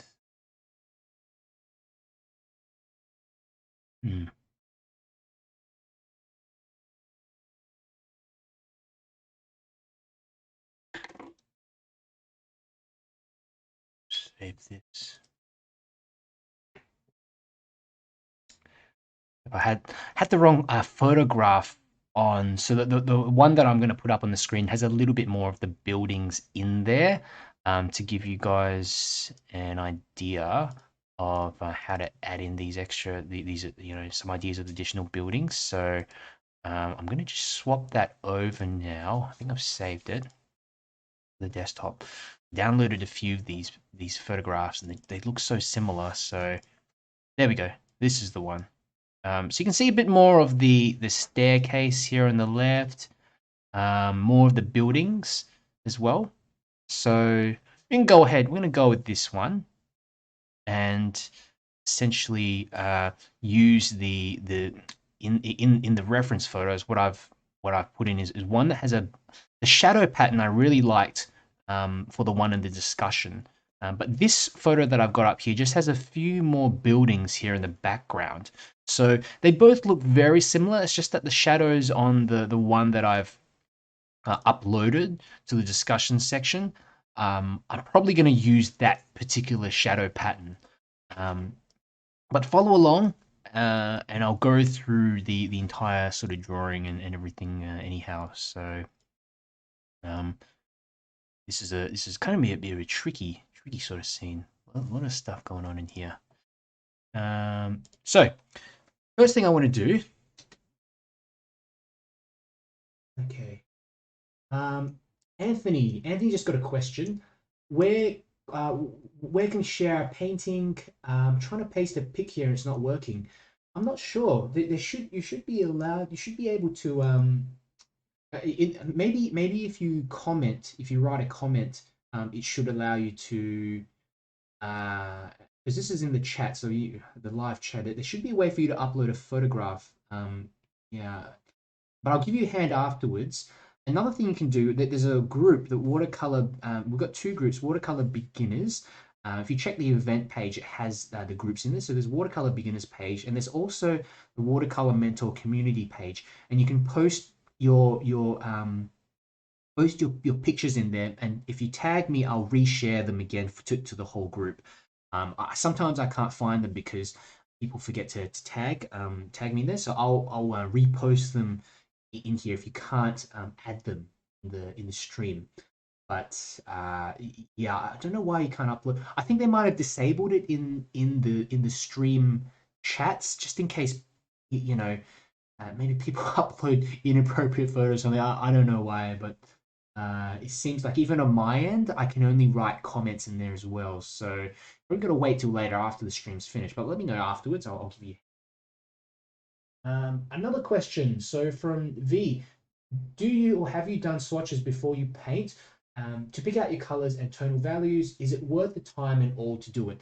It definitely is, V. It definitely is. Now, I have been a bit lazy in this sense, and I sort of haven't sort of done it beforehand, but I've had experience in using these paints and concentrations in different levels so many times that I feel a bit more comfortable knowing how to predict, how it's going to dry, how the paints are going to look once they're mixed and put on the paper. So I I can kind of get away with it a little bit more, but I've also learned in that sense. I haven't spent all too much time swatching. I have done it initially and, you know, tried, you know, doing a few different figures in different colors, but a lot of it's just been, I've learned through doing these little sketches. I'll separate out a page into 4 little squares, and I'll just try to do 4 paintings of the same scene, but I'll change it around a bit. I'll put some darks in the front for this one. For this one here, I'll put some more yellow in the front, or I might put some more purple here. So you change it up, and and I find that is a more practical way of incorporating your understanding and skills of learning how to mix paints to get the right color, mix the right consistency, incorporates those skills with you actually completing a finished painting. I find you can learn a bit faster that way. I mean, you can sit and swatch all day, but I think it's more productive for you because you sort of hit more, learning points if you're doing a painting because you're drawing and you're messing around with tone in relation to a particular subject rather than just trying to get that tone itself. So you're building more skills doing it that way. Hope that answers your question. B. Fantastic. Just give a quick look at the chats. I think we're ready to go with this one. Thank you, Anthony. I'll see you next time. Appreciate you coming along. Okay. Let's do this. So what we want to look at this photograph, and the first thing we want to do is we want to look at the big shapes. So what are the kind of predominant shapes here? So got these 2 domes. Now, without these blue sort of domes and these structures here, it's really not going to look much like Santorini. So we have to get these in correctly, but you know, a bit more, you know, so that when someone looks at it, you can kind of tell what it is. But I want to expand this staircase out a little bit more, add some figures coming in here. We might even add some figures on some of the balconies. Who knows? But that's what we're going to try. I've also done a few really quick sketches. This is something quick that I put together last night, just you know, something quick. And what I didn't like was that I had too much of this sort of white section there, so I started kind of scribbling in another one here on that side to get rid of that kind of white area. And you know, I think I've got a few more. Let me have a look. My other book, few little sketches. And these are obviously not the best sort of sketches, but I've learned a lot by doing them. Okay, and I experimented around a few things here. I put in a few boats here in the background. So I looked at some yachts. The perspective is very it's tricky sort of perspective. The stairs are probably one of the challenging parts of this, but main thing, try to get the domes in. I'll show you how to get the domes in. Let's change a few things around. I don't know why in the reference photo there's a big, like a gigantic rock just sitting here. I thought I'd change that rock and put a pot plant there. And you know, in the first reference that I was showing you, that first painting that I did, there was too much of this sort of white section, so I'm going to shift the painting down a little bit so that got more of so the water and some of the mountains and things in the background. But these are just some little ones. I do lots of these sketches to practice and just play around with. You know, here's a few others. You know, just playing around with colors and things. You know, essentially to try out compositions. So sketchbooks are great for this. There's no pressure. And this section here, I was trying to, you know, get some darker paint in the background, see if it would work to get this to pop out more. So I hope this kind of helped out a bit in terms of showing you my process and planning. You know, this is more of a portrait style composition here on that left hand side too. Okay. Have a look. Having a look at the questions. Meredith McGowan, question: can you show us an example of the 4 small sketches? 4 small sketches. I don't know if I've got any. I don't know if I've got any in here. This is probably the closest that I can sort of think of. Maybe in other sketchbook button here. Yeah, maybe something like this. So I've used a similar similar colors in all this. I've used a bit of cerulean blue, a bit of like a bit of purpley color here. In the ground, I've used some what is this? Burnt sienna, I think it is, but I've used a bit of this yellow ochre in here. Yellow ochre, burnt sienna, bit of raw umber. So using these similar colors, but in different concentrations and in different sort of scenarios like this, it's much more fun to learn how to paint. To learn tone and to learn color combinations by doing these little sketches rather than just sitting and swatching things. But swatching is really important in its own way when you first get some paints, because if you're going to want to know how they look like when they dry and how they perform on the paper. It's very important. Different brands and things sometimes lead to slightly different results. So I hope that that's helpful. The paper that I'm using here, it's A4 paper. These sketchbooks that I've gotten, the sketchbook I'm using here is from 𝗬𝗙𝗓𝗦𝗦𝗘𝗦, and they've sent me this sketchbook for free. I've also got another one, the one underneath here that I'm going to be using today. It's the final page of my sketchbook from here. It's the 𝗬𝗙𝗓𝗦𝗦𝗘𝗦 Perfect Sketchbook. I think I posted in the forum as well. They have like a 10% off discount code which they gave us for the group, so you can go check that out if you're interested. But in terms of the paper, you can also make your own sketchbook, guys. So you can go to the shop, pick up some 100% cotton watercolor paper. Make sure it's in medium texture, and you can cut that down into little sections and stitch them together. If any of you are good at a bit of embroidery, a bit of sewing, well, which I'm not, which I'm trying to learn. So, but you can make these sketchbooks essentially. Or I've kind of made ones in this accordion style where you get a strip of paper and you fold it back and forwards like this, so that you've got a kind of a sort of open up foldable sketchbook that you can bring along, and that's going to cost you about $10 for if you buy a sheet of watercolor paper, imperial sized. You can get a good 8 to 16 pages, maybe in an A5 sort of size. So very cost effective. But the 𝗬𝗙𝗓𝗦𝗦𝗘𝗦 books that I use, they're all pre-made. It's just easier. They did send these to me for free, but I quite like them, and the quality of the paper is great. So anyway, let's go ahead and get started. If you've got more questions, just keep them coming. I'm really happy to answer any questions that you have. Okay, but this is to show you my little process, and for your reference as well. I put this up on the side while I've got the demo going, to sometimes remind me of the overall composition that I want to achieve, to give me kind of ideas, and also to remind me that I need to loosen up. Because when you're looking at a scene like this with so much going on, you get sort of drawn into trying to draw everything, and especially when I'm doing these live as well, I want to get in a bit extra details for you guys to show you, if you wanted to go add in some more.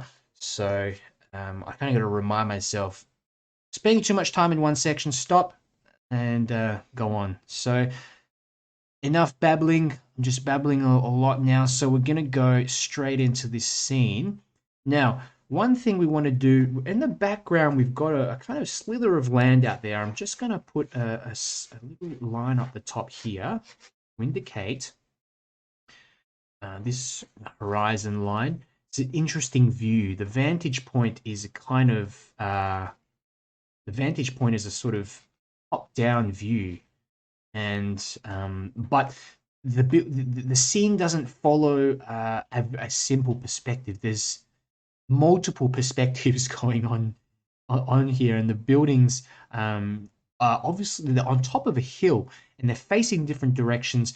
There isn't a clear pattern, except for the fact that as you move back, the buildings get smaller.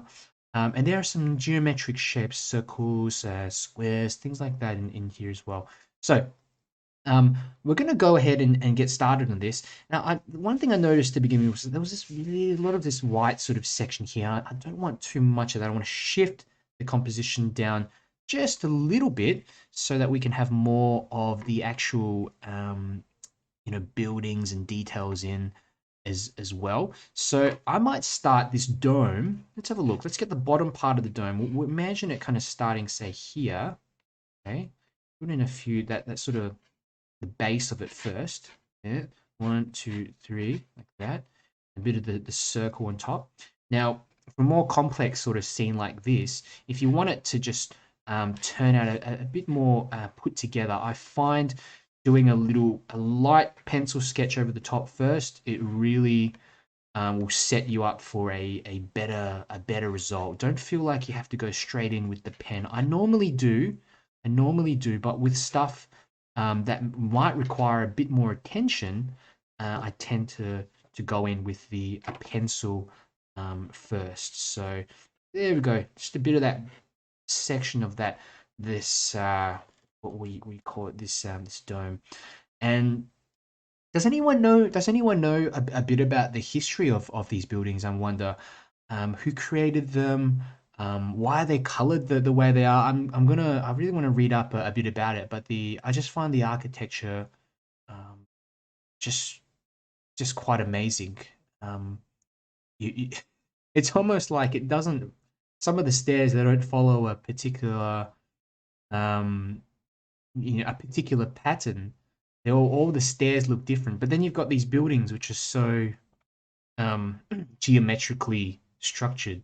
So geometrically, but more sort of neatly structured. So I'd be interested if any of you guys have been there and know a little bit about the history of these buildings and of the area.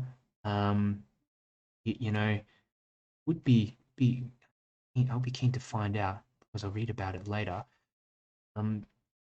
So little dome.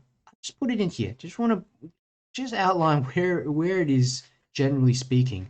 There's something here. This little, I don't know what it is, but this little structure here to that right hand side, which I want to put in like this. Okay, it's kind of a couple of these arches in the center.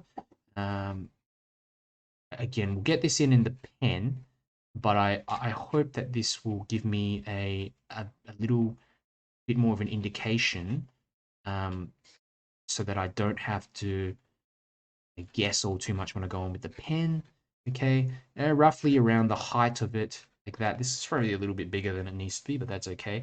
The second dome, now the second dome is going to be, put it around here. Oops, it will be shorter, kind of like to this section, to like that. Yeah, another dome, like that. And I think that's a crucifix on top. Then we've got 1, 2, 3. The base underneath the dome, it appears to be a 1, 2, 3, 4, 5, 6. I think it's like a hexagonal prism or something underneath. So 1, 2, 3, or 7, 3, 4, 5, 7, 8. Could be octagonal. Could be an octagonal prism.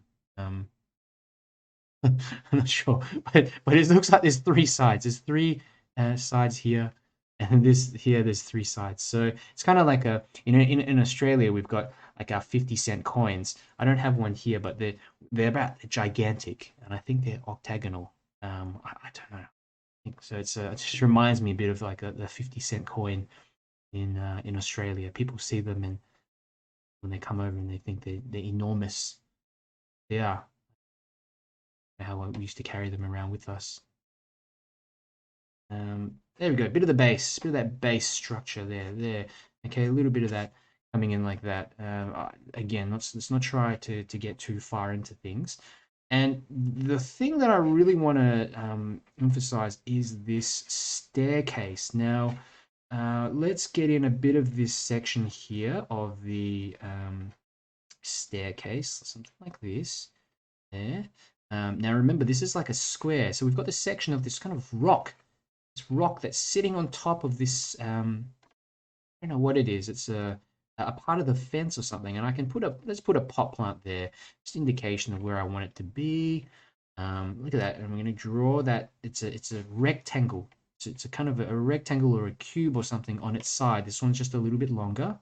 Okay, and we're going to get this section here. This is part of the the wall there, comes out there, and then this comes all the way out to the front like this, just like that. There we have it. A bit of the side of this staircase. The what do you call it? The side of the staircase. And we can let's check the chats. Meredith's just a little comment from Meredith. The sketchbook accordion is a great idea. Thanks, fantastic. And the great thing about it is that's probably the easiest way to make one. And you know, you might have the sketchbook all out in this sort of accordion sort of style, but I think you can sort of fold the pages back so that you end up getting one page. If you sort of fold it in a funny way, maybe stick a bit of cardboard on the front, a bit of cardboard on the back to insulate it and protect it. But it's a super efficient, cost-effective way to make yourself a sketchbook. So definitely, you know, it's about $10 to get a full sheet of watercolor, 100% watercolor paper. So for us, it's about $10 Australian. So in the States, it would be it's probably cheaper for you guys. And depending, you go to an art store and pick one up on sale or whatever. Yeah, you could have a sketchbook, a really good quality sketchbook for about $8 or something like that, that you can put together yourself at home. Let's have a look. Meredith, the first dome. So, okay, so a bit of history, everyone. The first dome is an Orthodox church. The bell tower to call people down to service. I think the dome was supposed to represent the kingdom of heaven from the inside. Blue came from the indigo, which was a plant readily available. Interesting. Yeah, it's an interesting fact, Meredith. And thank you for sharing that. One thing I love doing is always just like knowing the history behind what I'm painting as well. And it's something like if you guys travel or you're thinking of traveling in the future, sketchbooks are great. Bring a sketchbook along, pen, start sketching. It just consolidates those memories, and you have something at the end that you can sort of show people. I've been here and I did, you know, this was a little drawing I did here. It might only take you about 15 minutes to sketch something in, but it's something more, I don't know, it's something more personal and sentimental than a photograph. You're really sitting there concentrating. Tanya says, so focused on you, I nearly put my kneadable eraser in my mouth instead of the pretzels that are next to me. I get to the I accidentally sometimes try to drink the water. So this is my little water container, and I've started to use a container these days because what I used to use was an old bottle, and I just cut open the top. And a couple of times I've actually picked up and drank from the bottle. So, you know, this doesn't look, in my mind, this does not look like something I would pick up and drink from. So my brain, it just doesn't even consider doing it. So it's a little tip for you guys if you accidentally start drinking your paint water. Okay. Jill Jones, where do the stairs start and end? Yeah, that's the $1 million question, Jill. This is a very tricky staircase to do. The staircase itself could just be a 1 hour video. The staircase finishes somewhere around there. It goes out of the scene, Jill. So it's coming down and then going out towards the left. It's a little bit of wall coming over to the back there. Okay, but if you just remember with the stairs in the front, make the stairs bigger, and as you go towards the back, get the stairs to go sort of smaller. In terms of where the stairs start and end on the wall, it's just by observation and having a look at the reference. It's hard for me to explain it because I'm going to be sort of talking about it in terms of you know, this feature here, and what we want to do is let's try drawing that wall first, and we'll go from there. So let's continue on. There's that part of the wall. There's a door. There's a kind of door here that kind of comes around the side, and there, there. That's a door, and there's another section here, there. Another bit of this part of the wall coming behind like that. Fantastic. And then we've got a section of the wall that just disappears off like this. Okay. Now the stairs. Let's go ahead. I want to try this bit here. The bit of the stairs kind of near the this section. So it kind of comes like this. There's one stair there. Remember, there's a bit of this wall that sticks out there. The shadow that we're going to put in. Okay, so there's one. The second one is going to have a look. Begin that here. Okay, I'm going to come back like this. Another one here, maybe that. This one, look down here like this.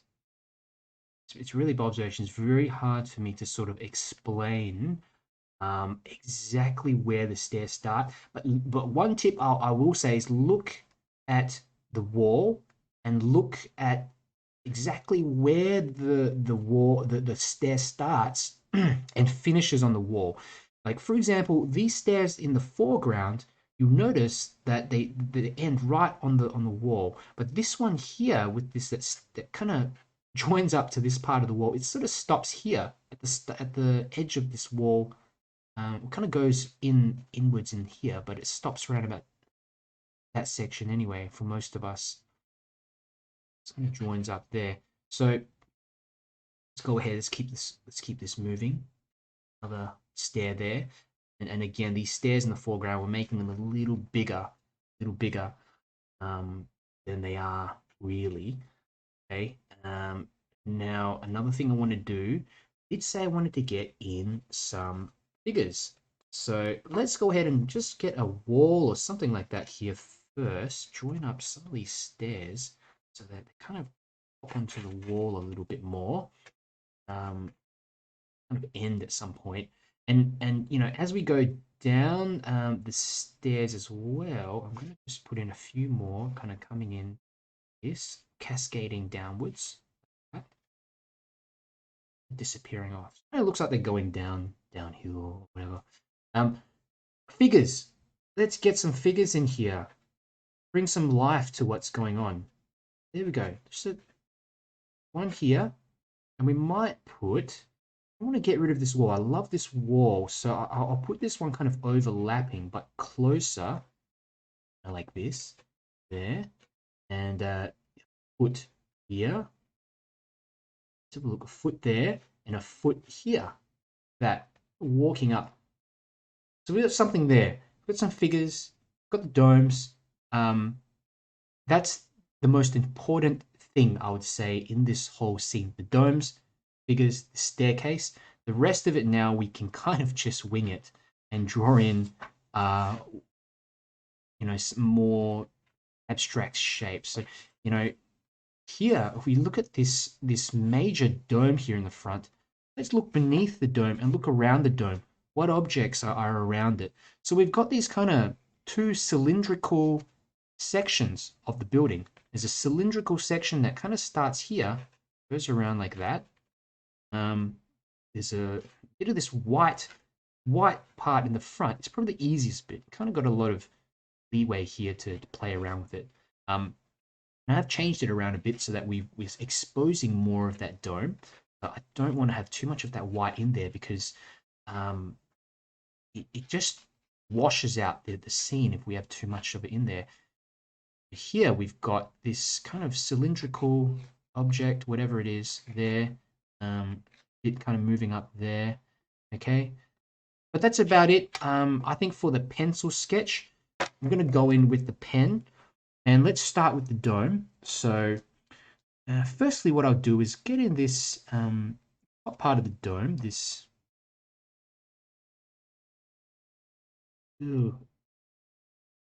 crucifix up here. There we go, something like that.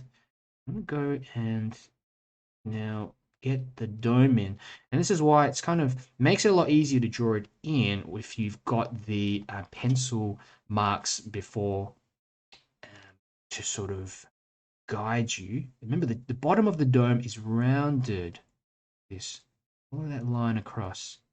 Okay, if you stuff up the line and you know, here I've made some mistakes, here I made some mistakes here, that's okay. Just ignore it, correct that line. See, I'm going off on a tangent here. I've just picked up before and continued along. That's what you kind of got to do with pen and wash. With freehand drawing, very hard to it's very hard, especially when you're on site, to sketch something in a exact sort of way. It's don't try to. I try to get it accurate enough, because I just get too stressed. But if I've got time, if I've really got time, I do sit around and try to nut out how you know, if I create a more detailed sort of scene. Now, three sides, three faces of the building which are facing us. 1, 2, 3. We're going to divide this into equal 3-part sections. 2, that, 3. And this one ends at the edge of the building here. That. And then here it sort of joins up with this section underneath the building, which is almost like a square base or something like that. There, like that. That one joins downwards, and here we've again got these overlapping shapes. We've got this cylindrical, I don't know what it is, this cylindrical kind of structure, and something here as well in the foreground, this part of the kind of white of that building. There, that's it.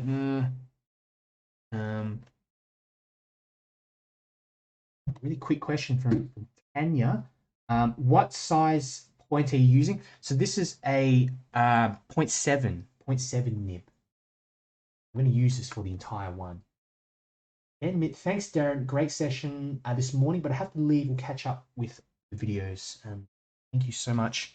And it's always going to be available after. I know for some of you, this is going to be quite late, so I don't expect you to hang around. I appreciate it if you do. And if you get the chance as well, please share it. Please share it with your friends, and maybe in some groups if you get around to it. It just helps me to reach a few more people. I do have a ton of videos on YouTube and on Facebook as well, so you can go check that out. All the links, I think, if you go to the Watercolor Mentor page, it's all there. You know, I'll pretty much put my entire process. On different scenes and stuff like different scenes and line and wash, painting. It's all for free on there, so you can go and check it out. A few little bits here on the building, and let's go with the windows. So there's a square-shaped window here. Love these windows. And there, I'm kind of getting a bit of the inside of the window too, like that. Okay, let's do it for this one. This one's kind of coming off in a slight angle. That, put this part in, kind of goes like this. Go, like that. Oops, we've got something like this here actually. That, and then this window here again, sort of following that perspective, because you've got. Remember this, if you think of this as like a square base, we want to just follow that perspective. That line is going in the same direction as this line, as this line, as this line, and this one will be completely flat here, facing straight on. And a couple of lines completely just straight up like this. Okay, and if you make a mistake, just do what I do. That's a mistake there. Just draw the line where it should be, and it will look fine, hopefully. So that's another window there, and then we get in the sills, the window sills. Okay, that's it. So that one's done. You know, I'm going to just draw the stuff around it, and I'll try my best to speed this up as well. I don't want to take too long in the drawing, but I do find the drawing quite relaxing as well. I don't know about you guys. How do you find when you're doing these drawings, it's a bit more relaxing than the actual painting? Let me know, because it's something that I found recently. I used to really, with watercolors, pure watercolors, it used to really bug me just sit and draw for however long. I'd need to get that reference in. But with pen and wash, I feel completely different. I actually enjoy the process of drawing, and it really a very chilled out experience for me. And I kind of just get drawn into it, sit here for a long time, and just enjoy the process. And I think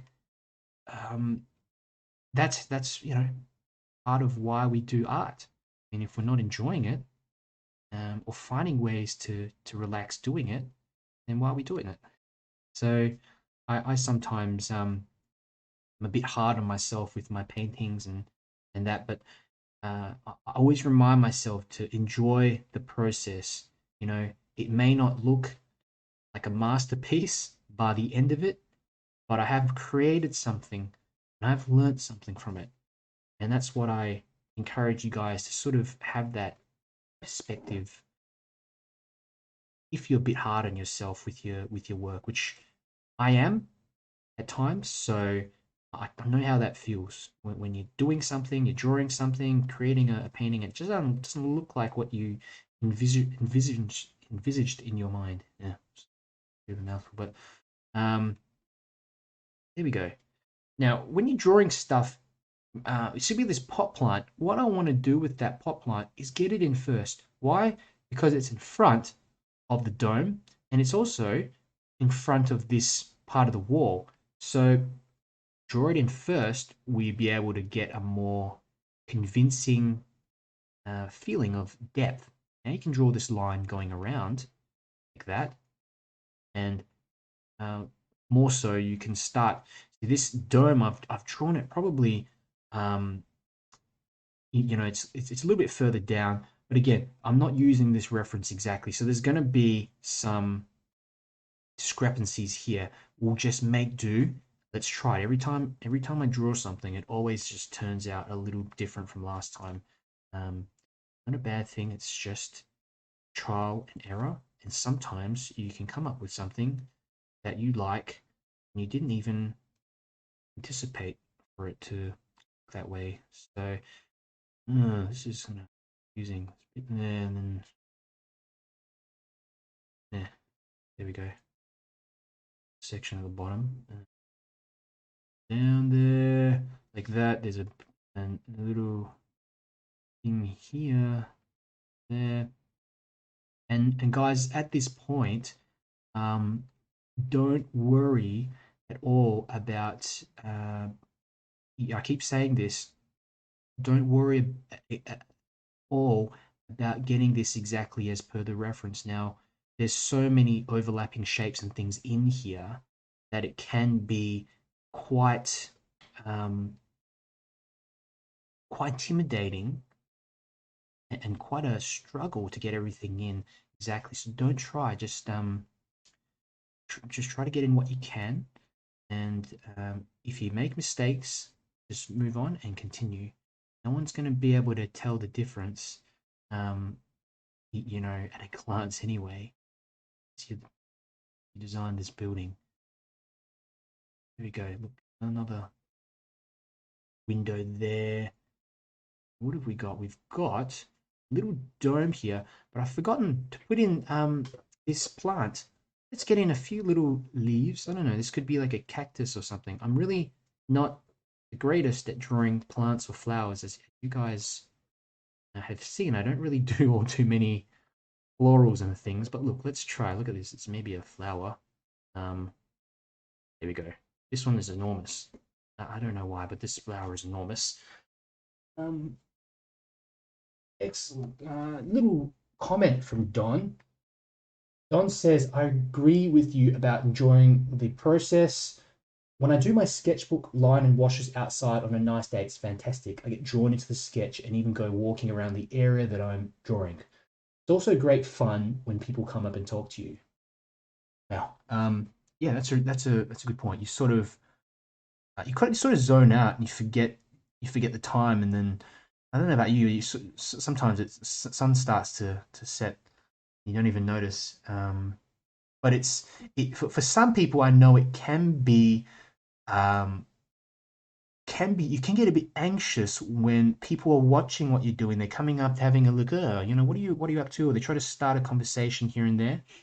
It takes a little bit of time to get used to at first, but um, a lot of I find people are just curious as to what you're doing, and you can make these little fleeting interactions with people, and I don't know, it just brightens your mood for the day. So for those of you who stay inside a lot, and that includes myself, I spend way too much time inside, especially these days. I don't really do much outside anyway, but it's a great way to yeah, meet people, and in some of the areas that you guys are from. I know in the States and also in Australia, we have these groups called urban sketching groups. I'm trying to start one up in Melbourne once everything's you know back to normal, whatever. But you can search up an urban sketching group, and this is what they do. People just do these line and wash sort of sketches in public, and you can follow along and sort of meet their little group and have some fun. So thanks for that. Thanks for that tip, Don. Go. Shit, getting these stairs now. And you see how that little pencil sketch of the stairs really helped. Now the figures, you want to get the people in first. Okay, so here's a foot, just a little foot there, one here in the back, step like that. Okay, bottom of the shirt or something, some collar, maybe a bit of a bit more detail there.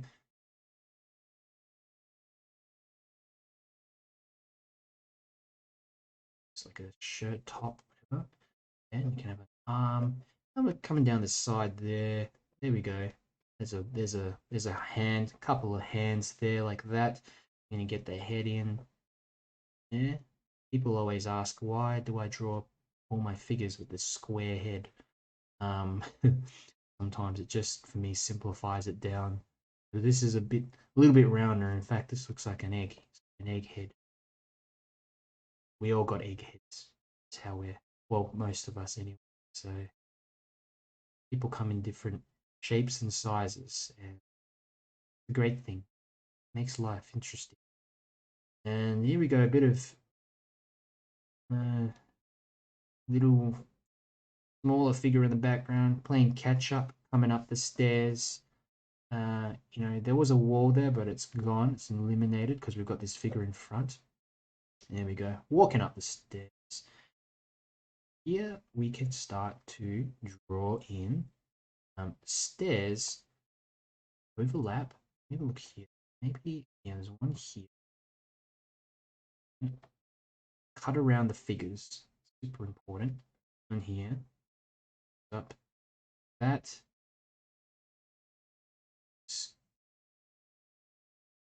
That. Got overlapping shapes. This is look. This is some kind of gate. Leads into no rooftop of someone's house, maybe. Enlarging that a little bit and try to draw in some details of the door, not the door, but the patterns section like this. Patterns. It kind of looks a bit more three-dimensional. Again, following that perspective of that door, it's very difficult really to describe this, guys. There's multiple perspectives going on here. The best way sometimes to practice is just to observe from reference picture, practice from life. Now, if you want to know more about the technical details of multiple perspectives, just go onto YouTube and search drawing with multiple perspectives. There is a technique that you can use where I wouldn't say it's a fun technique, but it's good to try out to begin with, where you basically using different vanishing points for different uh, objects and things. So in your scene, but after some time, I guarantee you, if you practice this over and over again and just observe, go out. It's kind of like what Dom was saying. Go out and sketch from life. You can't do that. Sketch from reference photos. You'll train your mind to be able to draw in these shapes and understand perspective. Looking at how the lines, which look this for example, this line is almost horizontal. It's a slight slope upwards like that. So you're kind of looking at lines and you're breaking down shapes into lines rather than looking at this as this is a building. You're looking at it as a trying to say you're looking at it as a broken down object that's composed of multiple shapes. And if you can draw a circle, or if you can draw a square, it's which anyone can do, then you can draw all of this whole scene. So just a little tip for you all who are starting out. Okay, there we go. Couple in here. There's this part here. What is this thing here? I don't know what this thing is, but interesting. And there's a little balcony here as well. You know what we'll do? Let's try to get in someone. Let's get a person here. Let's get in the body first, like that, and then I'll start drawing the top of it. Tanya's got a question. What side of Melbourne for the urban sketching? Do you mean the little group thing I'm trying to organize? I'm in the CBD moment, but and I don't have a car, so it'd probably be somewhere close by, unless I can get out via a tram to somewhere else, somewhere where there's like a nice park, or maybe there's people around as well that we can sort of sketch. So it's all still in the works, still in the works, Tanya. I feel like every time I try to make some plans on something, it just it just changes and to stay in for longer. So, but I'll keep an eye. I did make a group called Melbourne Plein Air Painters. I might just change the name of that to something else like Urban Sketches, or both. I don't know, but it'll be good to just make some new friends and get to know a few artists out there. And even for myself, I want to improve my drawing skills and continually learn. You know, so I find, like, if you have other friends who are artists, or kind of a community, this online community is great because it's not restricted by obviously what's going on at the moment. So, but nothing beats an in-person interaction where you've got people that you can learn from and talk to and help motivate you. But again, we still got that here. We've still got that what we have online, I think is great too. Make it east. Yeah. Like in that east there's like that children's farm. Is it Collingwood Children's Farm? I sometimes just go for, it's been a while, but I used to go for little walks around that area, near IKEA, and beautiful area there. And there's like they even have horses and things, and it's kind of like a little getaway from the city, though it's so close to the city. as well. Now, this part here, I'm spending a little bit of time trying to get in. I'm really concentrating for this one. In my sketches, I get very lazy when I'm drawing these little things, but I'm hoping to just get in a little bit better here. There's a pillar here, something like that. A pillar there. Now I'm breaking this down. Look at that. That's a triangle, and a rectangle. This is a cube, like that. This is a rectangle, like a box on its side, like this. And we got another box on its side, something like this. There we go. It's on top, another box on its side. Okay, this comes from just observation, learning through observation. It takes time. It really takes time. This is not easy for me as well. I'm not an expert on this, but I know enough by just practicing to get it to look, kind of like what it should, how it appears. And this one comes up, okay, and then we've got a section that just joins up here. That, okay, yeah. And on top, what have we got? We've got another platform that sticks out like this. And on top of that platform, we have two box-like structures. Rectangle, like that. Got another rectangle here. Rectangular prism. And finishes there. The top of it as well follows the same perspective as the bottom part. There. There we go. It looks all right. Few other things in here. Let's not bother. Let's not fiddle around too much. Its arch goes like that, and look at how the arch starts and ends. It's kind of thicker on this side. Then it kind of gets thinner on that left-hand side, something like this. Finishes here, and then there's a section like that. I think that'll do. There, and we'll go ahead and just make sure it's not just floating and have a magical floating structure or whatever. This is a really interesting structure, actually, now you think about it. Maybe someone would know some history behind it. Really, it was difficult to draw. Okay, this is the hard stuff out the way now, guys. There's something here that's connecting. It's like a wall. I don't know, some type of walkway going up in there. I'm gonna put that in. But for the rest of it, I'm gonna get in with a bit more looseness. Let's put in maybe an umbrella or something here. And then we've got, this is some kind of balcony here in the distance. Draw that in. We've got some little sections here. The floor, there could be things running around like that. This here is like a little, someone's balcony. What a lovely place to live. And we'll continue. We'll continue up down here. There's also sort of staircase, but behind this, just in front of the staircase, there's actually it's kind of like a bush here, like some trees or something, which I think would be nice to get in.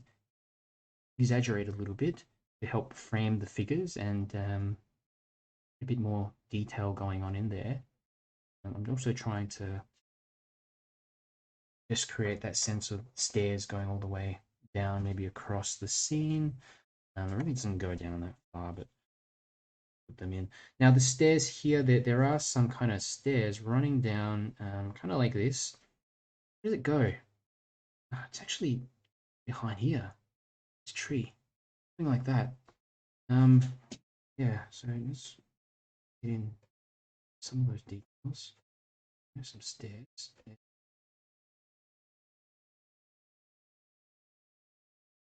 Okay, some stairs in there. And you again see this one Probably should have placed it a bit more to the left, but that's no problem as well because we can still put something here.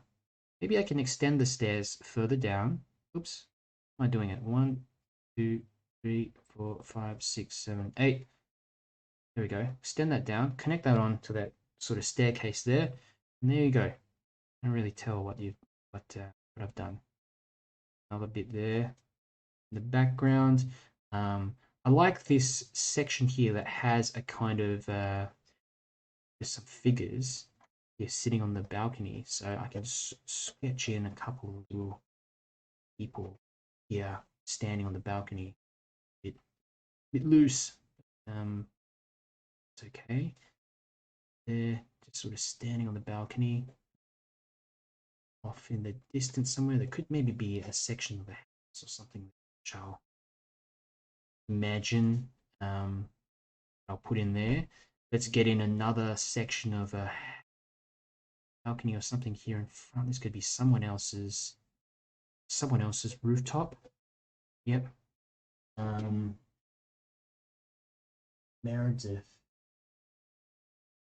Meredith, that is the I know what you're talking about now. So Meredith is saying that this structure here is the bell tower. That makes sense. I sort of just thought this was dark areas, but you're right. There are little bells in here. There are little bells. Let me just add them in. Okay. So now, like a manual bell tower. Let me look.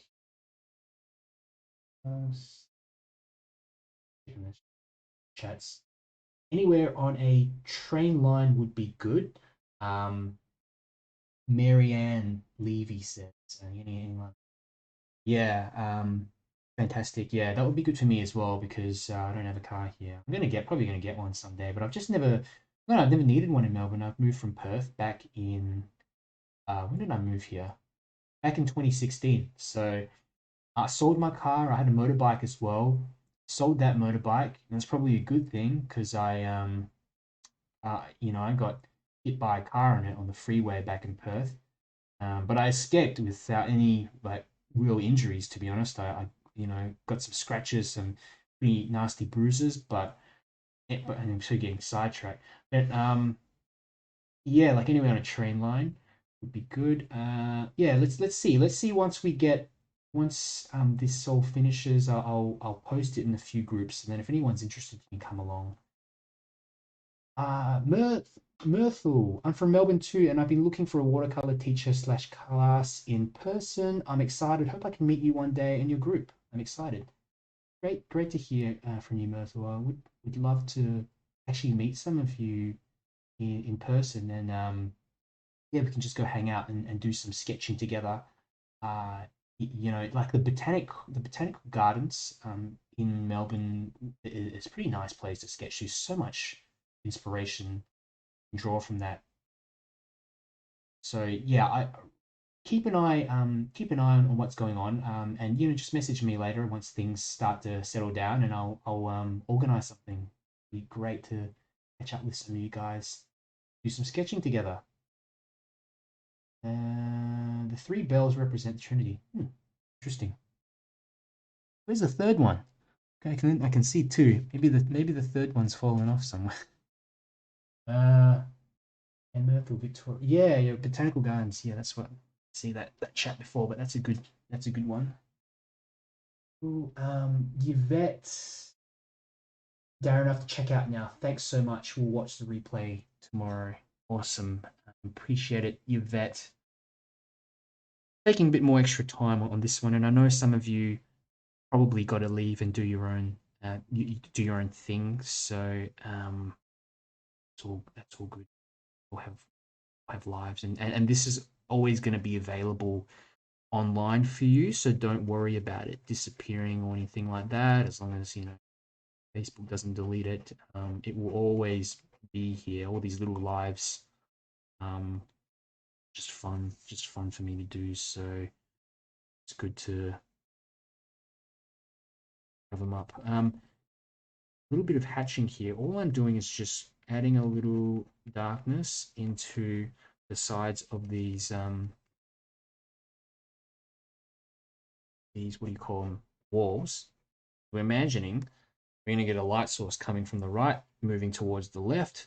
So I think some of these lines will be quite nice to indicate just that those shadows, and we're going to get shadows running towards that left side as well. So there's quite a lot of shadowy areas and things going on in here.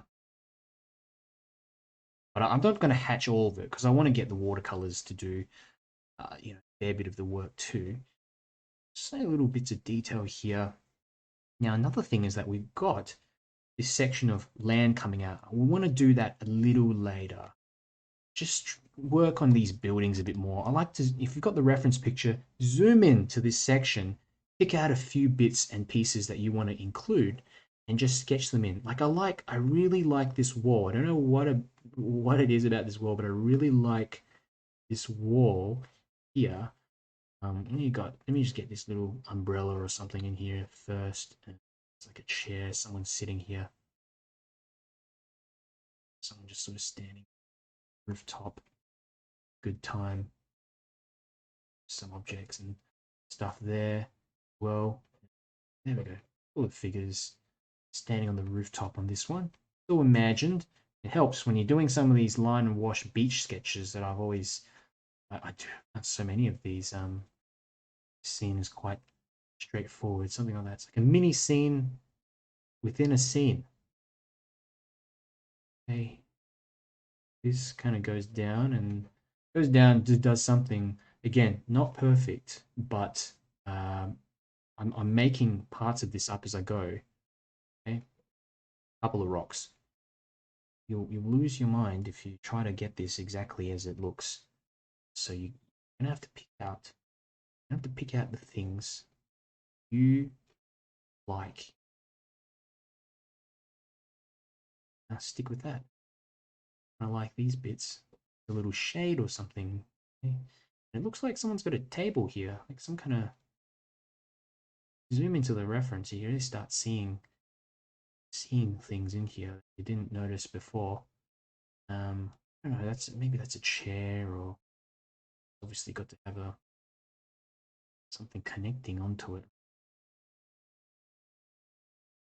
Going on here, just looking at overlapping shapes, some tessellating, but mostly just overlapping shapes. This is the front of the balcony. Need to put that in. Look, another shape here. This is a little square, what is it? Squarish shape there. I really recommend as well, if you got some time, you grab a bit of paper and just draw shapes. Just draw squares and draw rectangles and draw circles and like cubes and things, and some of them getting larger and flipping around. Try to move those shapes in your mind, and that it makes good practice for doing stuff like this. It really does. At this point as well, you might even want to switch to a smaller kind of pen. Smaller pen as in like a smaller nibbed pen, because this will help to push back the shapes and get a bit more detail in here. So we've got another, this is a 0.5. You've got a 0.5 pen, a little bit smaller. That line will just be thinner. Suggest this so that we don't end up with something that's too harsh in the background. Something here as well. It's like a rooftop, another person's house shape, something like that. This is going to help again, like with getting in the shapes. There's also, I don't know, you see those reference pictures of, say, Florence in Italy, or I don't remember, some areas. There's areas in Italy which they're just famous for the rooftops and the rooftops and the sort of red rooftops and the light bouncing off them. Those still reminds me a bit of that, the perspective wise, and like just trying to get in an indication of that. know, you can get really lost in here. I don't even know what I'm drawing anymore, but um, you know, if you get lost, just start picking out another house that you want to draw and work on that. The overlapping shapes are the most important to try to get in here. Okay. You know, they seem to follow this same structure where they kind of jut out of the hill, kind of like that, and then there's a balcony that just sort of moves down there, hangs off the cliffside. Um, this one I've gone a bit too far, but when you zoom into a reference picture, that's what happens. And to overestimate the size of things. I do love these. What do you call them? These little shades hanging off the sides. Kind of like this. Little shades. Let's get some more. Smaller as we move back. Smaller yet. More like this. There's another one. And here's another one. Look, that's just a shape. I don't know what it is. It kind of looks, to me, it looks like a paper plane or something. Paper plane shape. Here's another one. This is a triangle. Another triangle. They leave spaces in between. They're just squares. They're just squares, rectangles, triangles. You know, they're all the same shapes.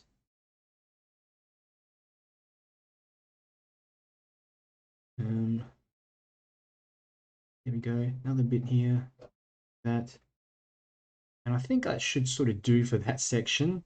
I want to get some of these bigger buildings coming up towards that top left-hand side. So I will have to reduce this down a bit to make it more simplified. Let's get in a door here. Where do we want this to end? Sort of, let's have a look. We got the horizon line there. Let's maybe get in some kind of building here. That down there. A balcony. Oh,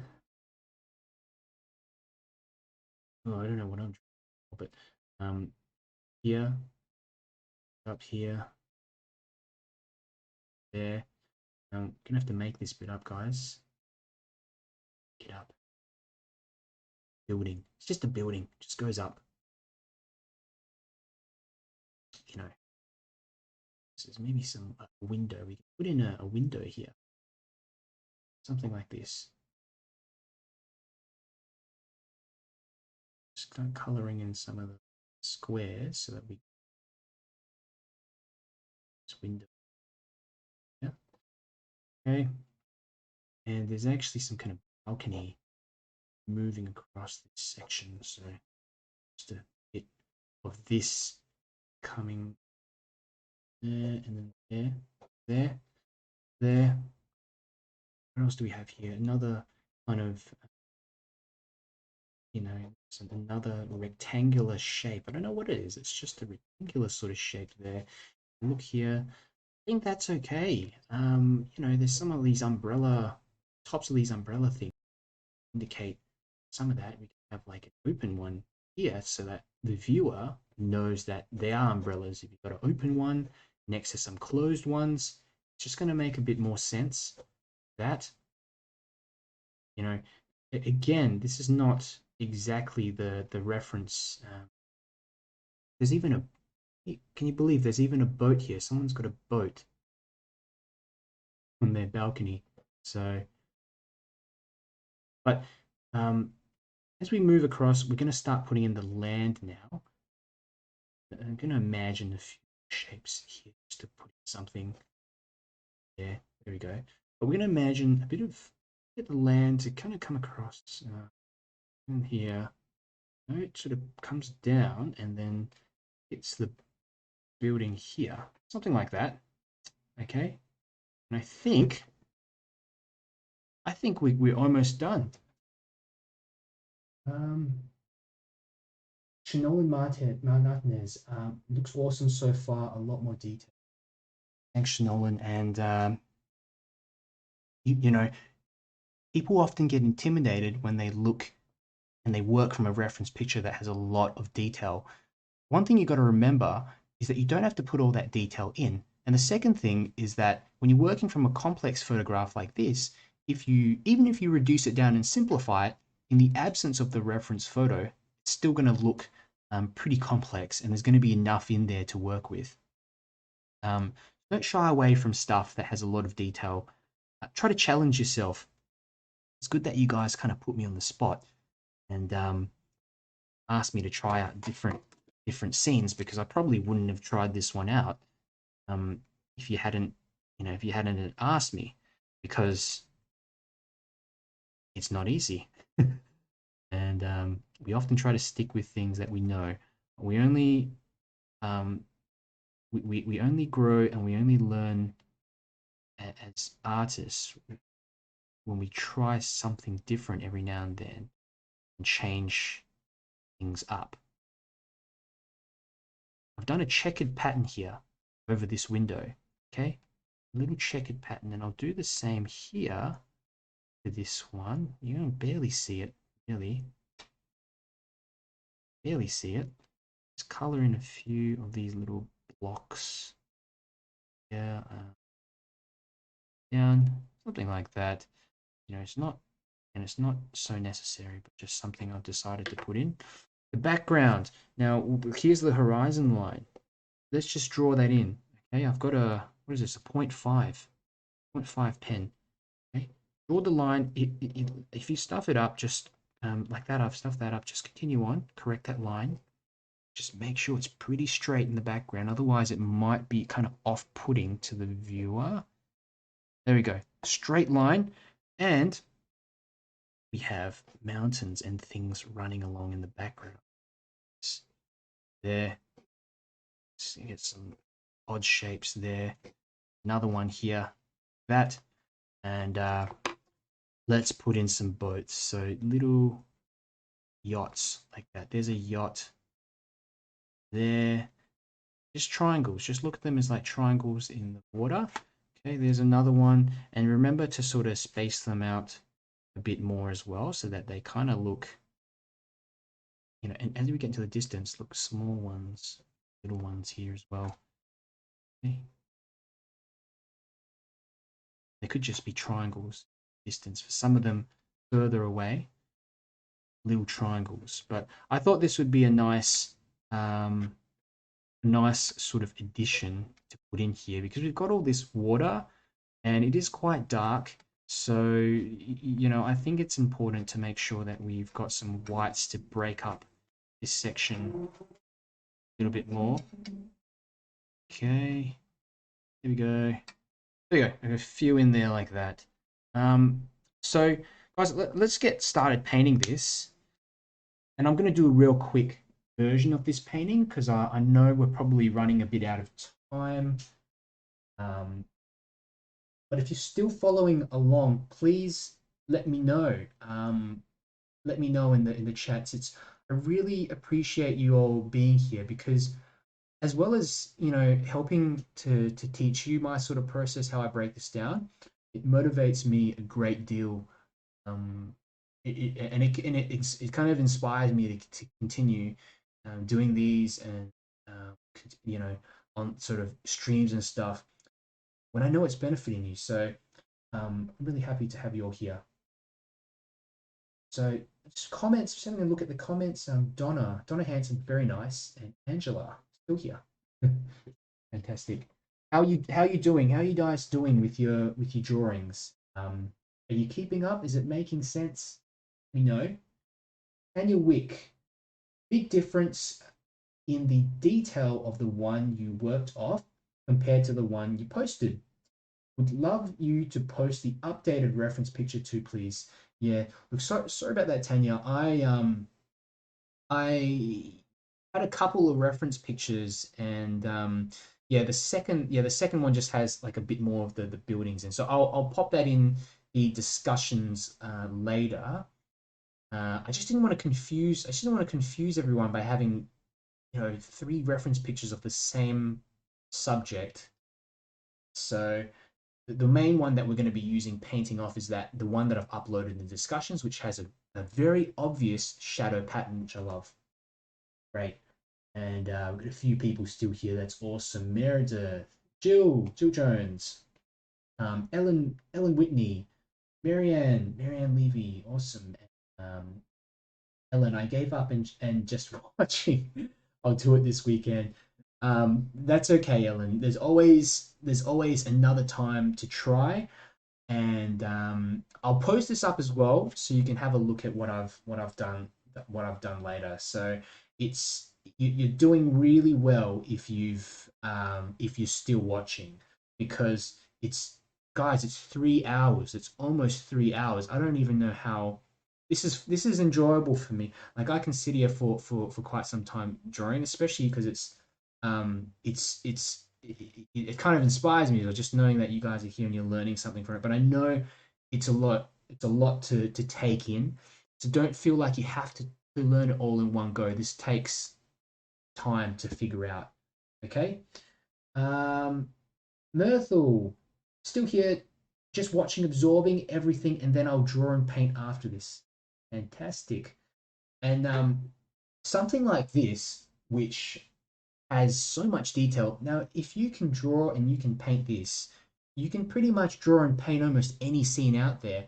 So if you're a beginner or even you're an intermediate person who's drawing, painting, you're doing extremely well by keeping up and just painting, drawing along with this one. Because you're doing the hard stuff. This is pretty much some of the hardest stuff that you can draw, like building wise. There's so much in here. There's a lot in there, and then we're not just painting sort of drawing one sort of thing in there. So, uh, great, Tanya, still following and drawing. Great tutorial. Love hearing your thought process. Fantastic. Yeah, let me know if what you know how I'm doing, and if there's anything else that I can add, any other sort of value I can add for you guys in terms of how I explain things, how I present what I'm doing. I'm always open to any feedback, constructive, positive, but constructive feedback. Let me know if I can do something better for next time, or if I'm missing out on something. Because sometimes it's hard for me to know. I'm going off by the chats, and I'm not someone that's gonna be take offense or anything like that. Just if there's stuff that you need to know, stuff I can do better, just let me know. Wendy, still here. Hubby has made me a cup for me, so I'm happy. Just have finished drawing. Excellent. Carmel, we've done a great demo here. I was really challenged by it. Thank you. Thanks, Carmel. I was hungry, so I ate instead of drawing. uh, I think it's really weird. I should be hungry. I haven't had breakfast or lunch. But this happens to me often. I don't know why, but like when I get into art, or like I start something, I just forget my normal needs. Like so but afterwards, I reckon after I finish this, I'm just gonna get super hungry, and yeah. Angela, my sketch is not as detailed as yours, which is beautiful. I'm going to master the little sailboats. Excellent. Look, and don't compare, guys. Don't compare. Just look at your own artwork and think, okay, compared to last year when I was drawing to this year, I think that's probably the best way that you can, if you're going to draw comparisons, just draw the comparisons between yourself, because everyone's got their own story. And look at it as a way to enjoy the process and as a learning sort of process as well. Okay. Let's have a look. Great class. Look forward to every week. Great way to wind down my Friday. Great, Ellen. Thank you. Um, Mary, still here from YouTube. Definitely not the way I usually paint, but love it. Great. Trying something new is good, Mary, because sometimes you might find a style that works for you. You might find surprise yourself. I always find that watercolor surprises me. It never does what I really want it to do at times. You end up with an effect that you know, you end up loving. So good to have you here. Sweet, I'm lost on the buildings. Um, the only tip I can give you here is just simplify them down to real basic shapes like I'm using. Um, Later on, what you can do as well is probably just pick out a set of these buildings, like a small set of the buildings, and just draw them. And that will help sort of consolidate your knowledge a bit more too. But zooming into the reference picture does help. And try not to fiddle around with one section for too much. Draw that shape in and move on. So even in this area here, you know, I really could keep on going. I could sit here for however long. Here's another balcony, for instance. You know, maybe I want to put in a door or something there. You know, here's another door here. You know, it's really a lot of detail and making it up in sometimes. Okay, so I have a little bit of pencil marks here. I'm just going to use the eraser to just get rid of those pencil marks for the stairs. Stairs were tough. Guys, the stairs were tough. I know some of you probably got maybe stuck on that section, but word for giving it a go. So much going on here. There we go. Just erase all this stuff, and I think I'm just going to do a quick wash. A couple of washes. One for the background colors, and then one for the darker colors. Okay, and then afterwards I'm going to refine it a bit more. And when I say refine it, I'm just going to darken areas to make some areas darker, exaggerate the contrast. So, for example, of that might be some of these trees and things on the hills. Might want to darken that a bit. But the two washes are the essential parts. Even if you just do one big wash, it's fine. But the two washes to get one, the light colors, and two, the second wash when everything's dry to get the dark colors. Okay, so let's go ahead and do this, and let's see if we can get it done very quickly. So I've got a bit of blue here. This is just some, what is it? It's cerulean blue. Now, looking at the dome, there's actually some tonal variation. There's darkness, more darkness on the left-hand side of the dome and the bottom of the dome than there is at the top. So I'm going to go around and firstly get that darkness on the bottom of the dome. What I'm going to do now, wet the brush. We're just going to use pure water, okay? And we're going to have some of that leftover blue paint on the paintbrush, okay? And we're going to just soften that edge. Oops, too much. Soften that edge and create a bit more light on the right-hand side of this dome. Okay, the bottom of the dome also has a bit of blue here, so I'm going to go through and soften that, get that to mix in there too.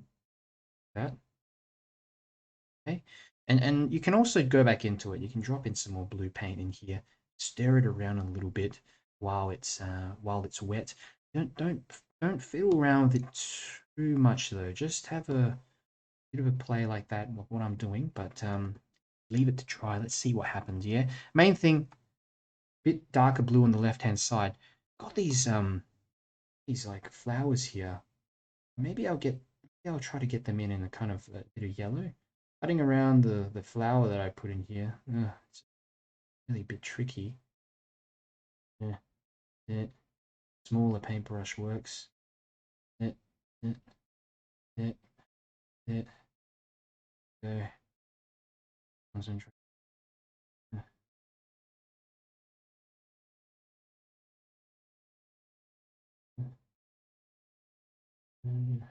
Okay, and on the right hand side, we're going to go light blue. Light blue. A lot of water and a tiny bit of paint. Okay, we've done it. One's in. Okay, fantastic. Now for the rest of this, we're just going to pick up. So here, I'm going to get some like kind of grayish color and bring that down. Let's have a look. Maybe like a warmer gray color. Not too warm. It's still white. But there is a shadow. There is a sort of shadow here. Let me just grab the reference picture again. Just hold on. Now the reference that we are going to use is in the discussion section. So actually this section should be darker.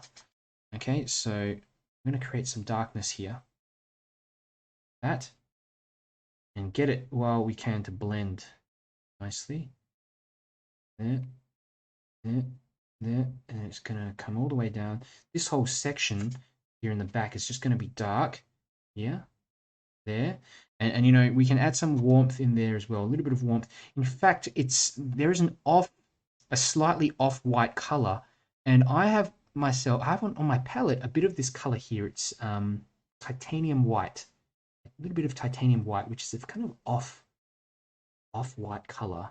Helps situations like this. So a little bit of that, and carry this across there. Be careful not to touch this sort of white section in the foreground. Just a bit of that there. Again, there is a kind of off-white color here, slightly off-white. So I'll just put a bit of that in there so that it doesn't all of a sudden just turn white. Like that. Smudge a bit down around that side. The rest of it I'm just going to leave white. Let's get in some darkness here. There is going to be a bit of darkness on this edge. That moves into the background there. Here we go. This whole building as well. Bell tower. Yellow ochre. Bit of yellow ochre. Just drop that in there. There we go. Just a light wash. Guys, just a real light wash. Okay, we can even drop in a bit of burnt sienna. Doesn't matter. Just a warm color would do you well. And I'm going to join up this section with a bit of the color at the bottom, like that. This here then starts to cool down. Let me get a bit of this cool gray color. Mix up a bit of a cooler gray. Okay, so you can mix all your primaries together, add a little bit more blue to the end result of it, and you'll be able to get something like this. So I want to get in some coolness, a very light coolness over the top here of this side of the building, this white edge of the building, like that. There's also a little shadow maybe here, put in, like that. It's just going to break up this whole area of white, which I don't, I find it's just a bit overwhelming. A little bit of that. Lights, guys, when you're looking at probably quarter paint, a quarter paint to 3/4 water. That, and there's also maybe a bit here going around there, a bit there. Let me have a look. There is a slight sort of tinge, a blue, cool tinge throughout this area. It's not completely white. Hard to capture and easy to overdo it as well. So remember to just have a soft touch when you're doing this. There's a little balcony here. Even this balcony here has a bit of coolness in it. Of coolness in there. Going through now, and let's go ahead and meddle around the other buildings and things. Now, this building is casting a kind of shadow on this one here, so that's already dried. Let's try this. Some like a shadow like that cast there, and on the top of the dome, around these flowers again.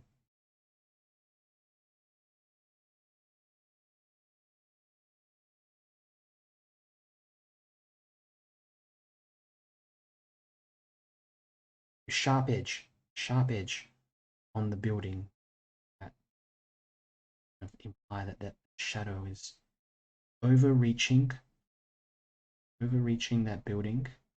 We got also a bit of a shadow here, like that. Where else does it kind of cut through? There. Okay. And at this point, you can just darken in here if you're feeling like there's not enough darkness. Okay.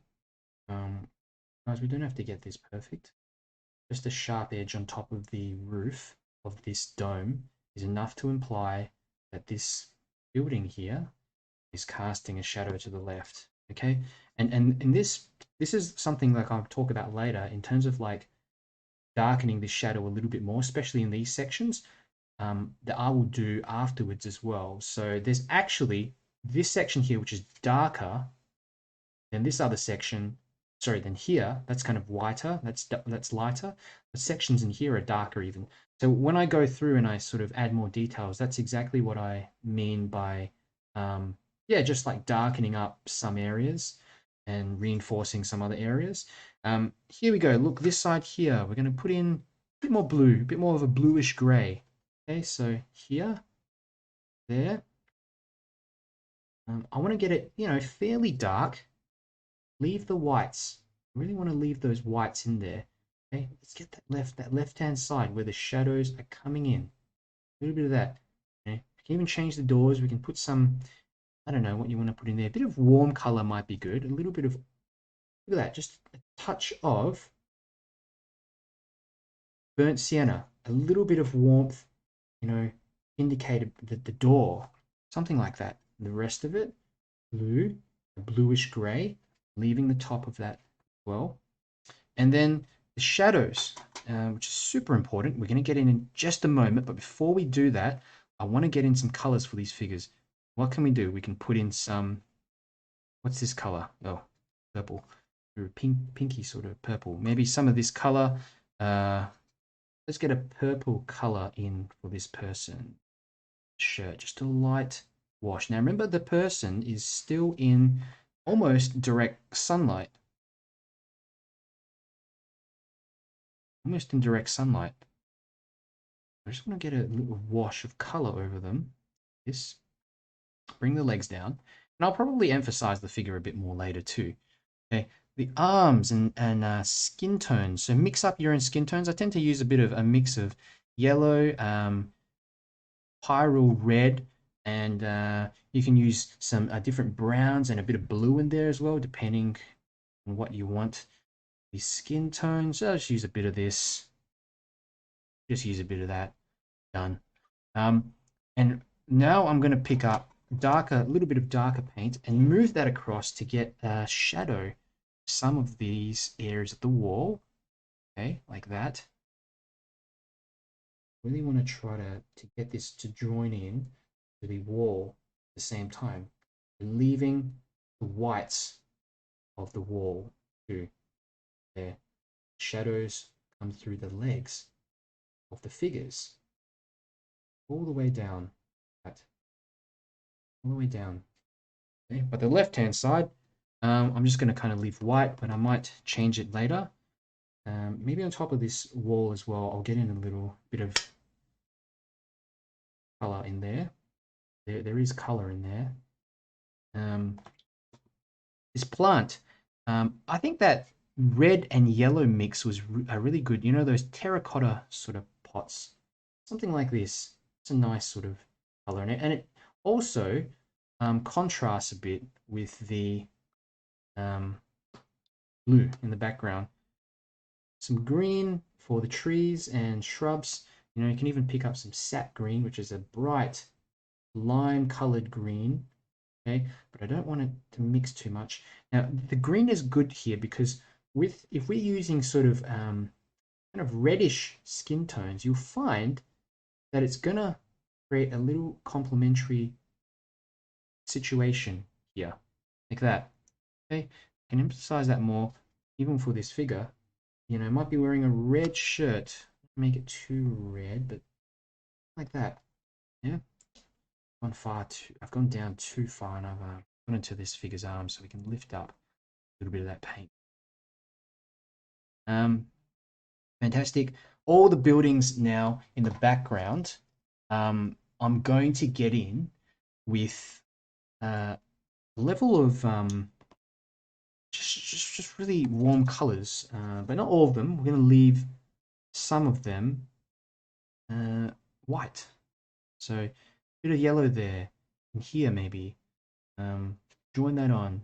What else do we have? We've got, you know, a bit of darkness in here, a bit of darkness there, maybe a bit of darkness here, because that's a kind of wall. A bit of blue to drop in there as well. A bit of blue for that wall. These umbrellas, they're kind of like a creamy color, you know, more of that creamy color here. you know? But a lot of this we will keep essentially white, but I don't want to leave all of it white. And remember, we want to get in a little bit of that light coming in too. That's going to bounce off the top of these shades, that kind of stuff in there. But just having a look, maybe some more color here, a bit of darkness in here, joining up. This section darker here. Okay. Bit more yellow or something here in these cliffs that it's overhanging. And I also like to mix in some burnt sienna, just draw that out a little more. As we get to the a bit of green too. As we get to the kind of dome here, I'm just going to dab in a little bit of green in this section. Oops, gone over it, but it's okay. A little bit of green in some areas as well, because we do have green bits. We have green bits in here, trees and stuff. There we go, just a little bit here, here and there. Remember, we're also just leaving the rooftops of some of these buildings and implying maybe some shade underneath in some areas. Okay, a little bit of shade, but the rooftops, color them a little bit. And now what we'll do is do the sort of the really dark bits in the background for the blue. So look at that. That's how dark we need to go. But ultramarine blue, you can also use cerulean. You can use any type of blue. Okay, and I'm just, look at that, I'm just cutting around everything. Got a number 10 brush here. The thickness of the paint, I'm probably using almost 100%. Oops, gone over that boat there in the background. We also want to just soften the back a little bit so that it's not as dark. So let me just get in a thin line up the back there so that it just sort of moves to a more of a moves downwards. There we go. Great. Another thing you can do, you can just skip over the paper. See how we've got the little sparkly bits here in the water? And leave that. You can leave that if you want. That will imply a bit of sparkle in the water. Like that even. I don't know, maybe I'll leave that, hey? Some parts. When you've dried the brush a little bit and just do that, you can tend to get some of that stuff. And it might seem like an imperfection, but actually it will help to create more contrast and a bit more. It's why I'm putting these boats in here, because with the boats we're going to be able to create additional areas of focus in the water so that's not all the same color. A bit of detailing here. Just got to be careful around the dome. Be very careful that you're not going into that dome. Just cutting around like this. That. Oops. I've gone into it a bit, but okay. Cutting around the dome. Take your time. As you get to some of these sections, though, I do find that you got to be a bit more quicker so that it doesn't dry on you.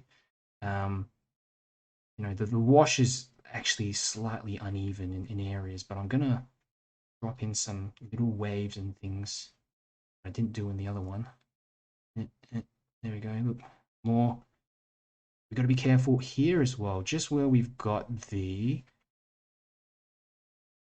bell tower. That's what it is. Bell tower. Look at that, little things like that. Oh, I've forgotten about the left-hand side. I'm gonna do that. Well, over here. There we go. Quickly, some of that melt in. Doesn't have to be as strong when you get up to the back. Okay. There. Look at that. Just move that down. Here I want more contrast. I want more contrast so then we can maximum contrast. So cutting around that. I'm using a pretty large brush as well. So I'm just going to stop looking at the reference picture too. Focused, just getting in darks. This requires some precision, so you take your time with it. You don't want to go over this stuff.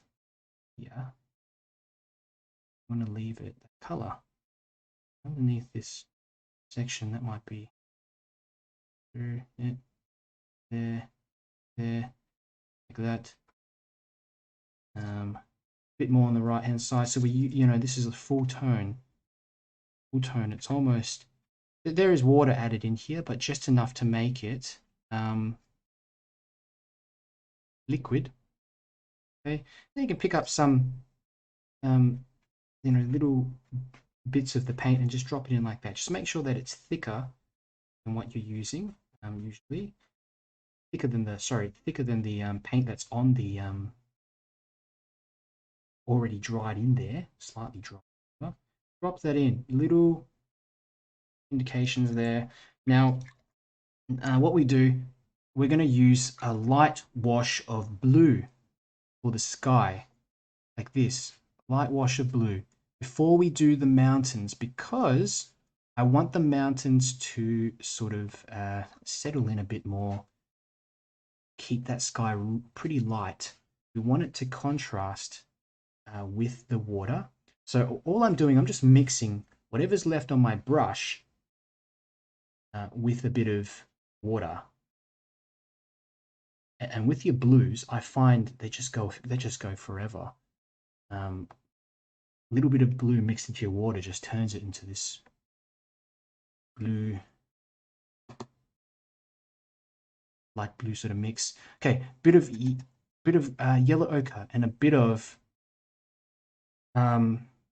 there's burnt sienna.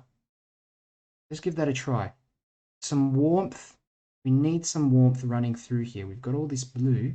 This is going to disrupt that, and more importantly, it will blend with the sky and create a bit of softness in this sort of sharp sort of landscape. And this is nice. This bit of skipping on the paper will imply some of the.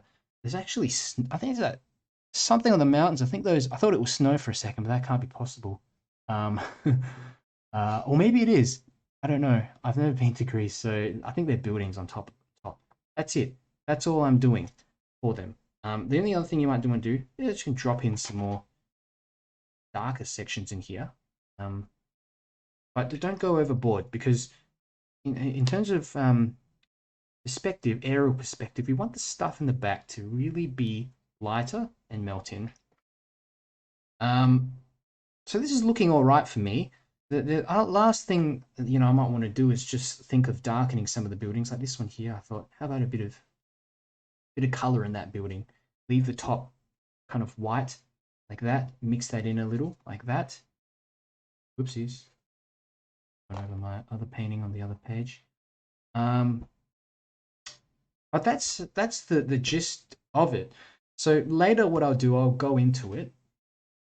And I'm going to darken bits. I'm going to detail the figures. I'm going to probably accentuate the shadows in some areas, tidy things up.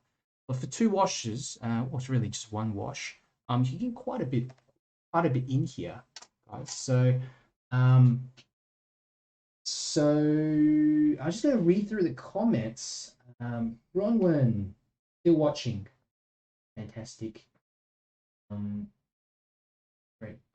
Let's check the chats for a bit. Great class. Look forward to it every week. 𝗫𝗓𝗔𝗟, still here watching. I'm painting the first London scene. Now while I watch you sketch Santorini. Fantastic. Pretty committed, 𝗫𝗓𝗔𝗟. And thanks for messaging me the other day. And it's good to hear that you're doing, you know, you're finding stuff to do here in lockdown, and you're going on those sort of bushwalks. I hope that hope your elbows better soon. Yeah. Carmel, you've been very generous with your time. Appreciate it. Thanks, Carmel. Thank you for being here.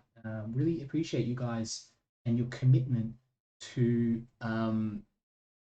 to learning and sticking through. And because you know what, I always say, you know, you can't wait for inspiration to come to you when you paint. Sometimes you gotta just start, and the inspiration will come later. For example, this morning when I started this live, I was really tired. I didn't feel like I wanted to paint. I felt a bit, I thought that I didn't feel so confident about this scene, but I thought, hey, you know what? I'll start with the easy one first. You know, we'll start with this one. Where is it? There. We start with this one here first. I know it's a little bit easier for me anyway, and then we'll move on and we'll do the difficult one later. So um, that's how I kind of approach things, guys. Let me just get rid of that photo so you can see both in here. Hope it looks, hope you can sort of see. So yeah, I guess what I was trying to say is don't wait for the inspiration to come to you. You know, just start something easy with you anyway. Just see, Sindhu, I always see your videos on and off. Really appreciate the hard work you put in. Thank you, Jesse. Thanks for, and thank you so much for your time and for joining today. Suzanne Godech, what is the blue that you're using, the brand? So the blue that I'm using is like a Mugello brand. So I honestly, I use all kinds of different brands of watercolors. This is just a big set that I have.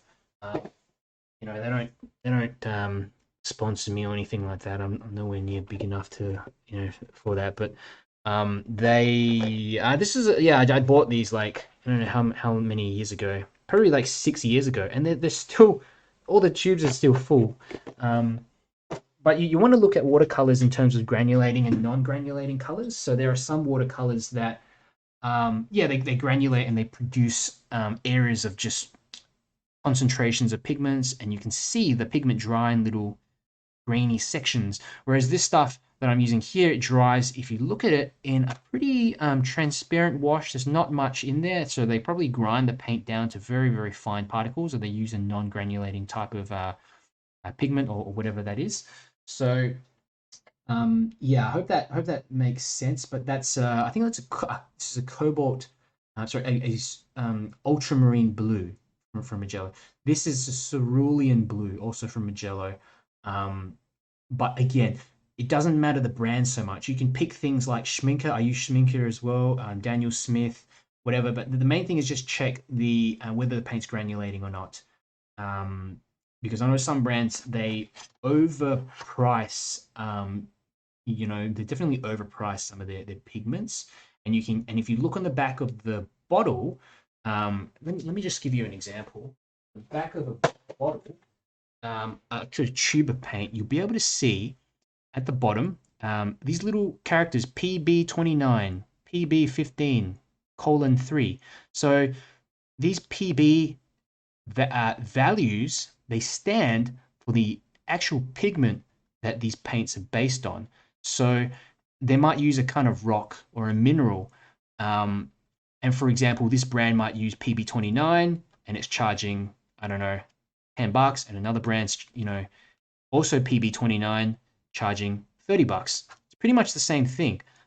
I mean, if they're artist grade watercolors, sorry, it's pretty much the same thing. So try to go by that. Look at the reviews online as well, and that will help inform you in your decision.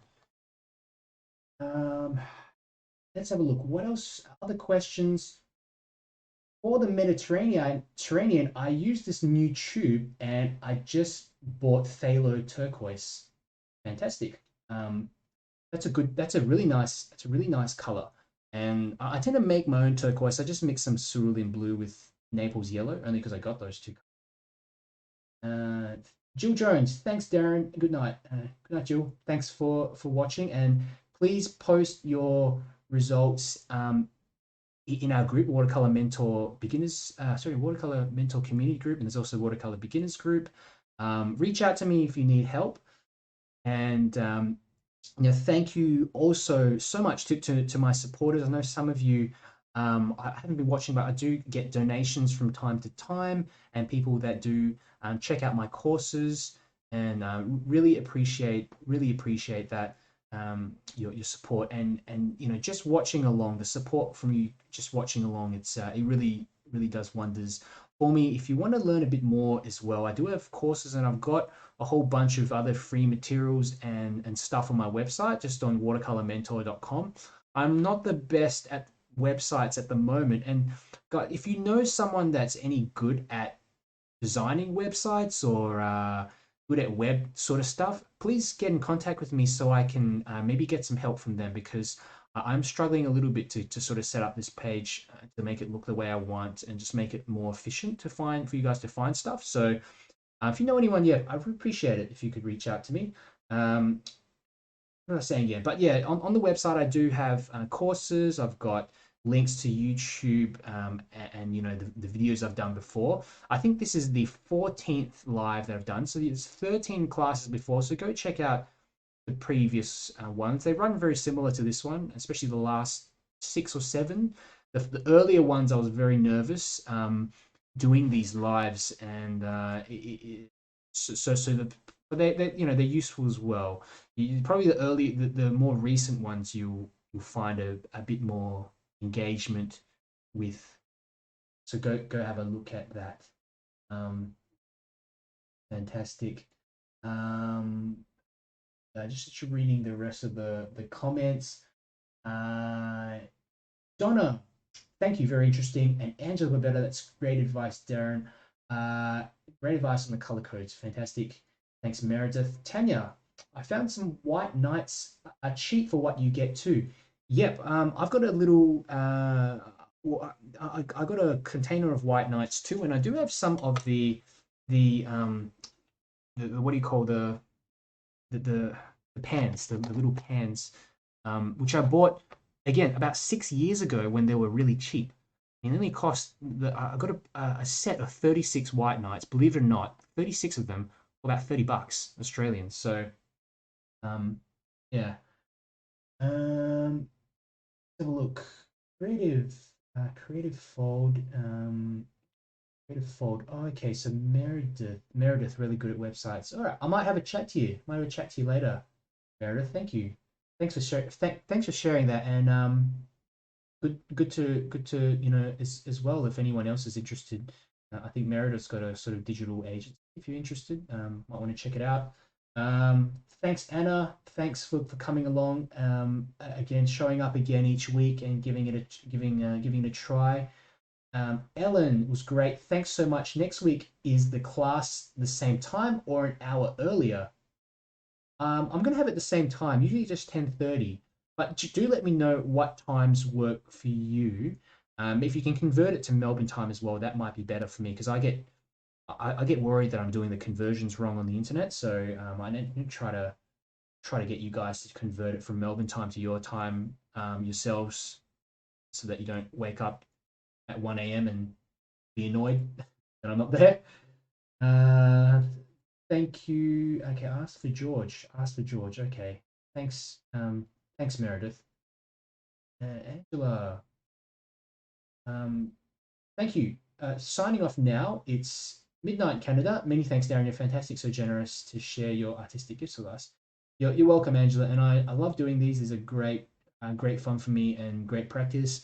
And every time I do these, I feel great after, and that I've managed to share a few tips with you guys. And also, I feel just productive that I've done something. I'm actually quite happy this time with how these have turned out. They're not perfect, but I think there's a consistency in them, which I do like. You always got to find something that you enjoy in your paintings, something that you like in the painting. You know, you can always pick something out. You can say, I like this figure, or I like the way I did that building. I'll do that next time. Um, let's have a look. Santorini, Wendy Verity. Santorini turned out so much better for me.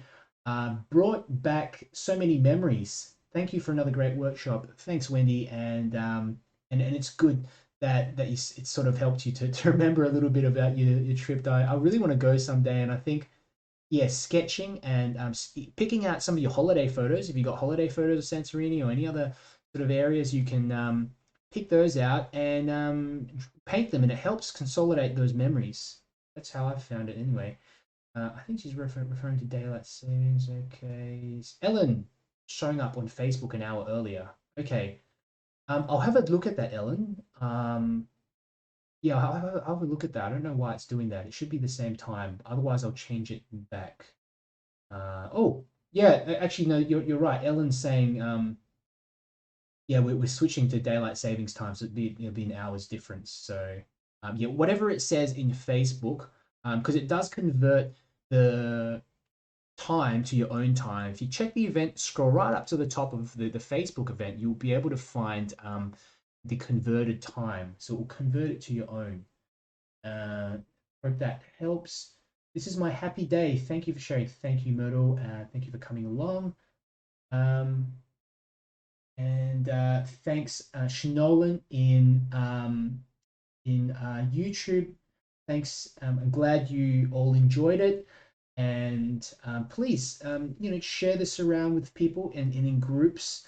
It really helps me because I tend to do like all the sort of sending out of these links and marketing, trying to, yeah, a bit more people, a few more people watching, and so I can, share some of these tips as well with everyone. So would appreciate it if you could share it. And yeah, I'll leave it. I'll watch the chats for a few minutes if for any more questions. But if you have questions after the class workshop, just pop it into the chats. Message me. I'll do my best to get back to you. I do try my best to get back to everyone, and I've been doing so to the best to what I'm aware of at the moment. Because I feel like if you're taking the time to write to me, I do want to do my best. So just let me know. Let me know. Fantastic. Otherwise, I will be finishing this off in a moment, but I'm going to go grab a drink. Uh, thank you all. Thank you all for coming along.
All right. I think I'm going to end it.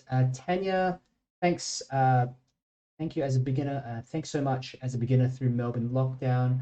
I have some groups you can make yourself in. I'll message you later. Thanks, Tanya. Yeah, just reach out to me. Really appreciate it. So, thank you all again for coming along, and for those of you who are still watching, I really appreciate. I keep saying that, but I honestly do. And feel free to give any suggestions for next time, any ideas, feedback, positive or negative. Let me know. But thanks for coming along. I'll catch you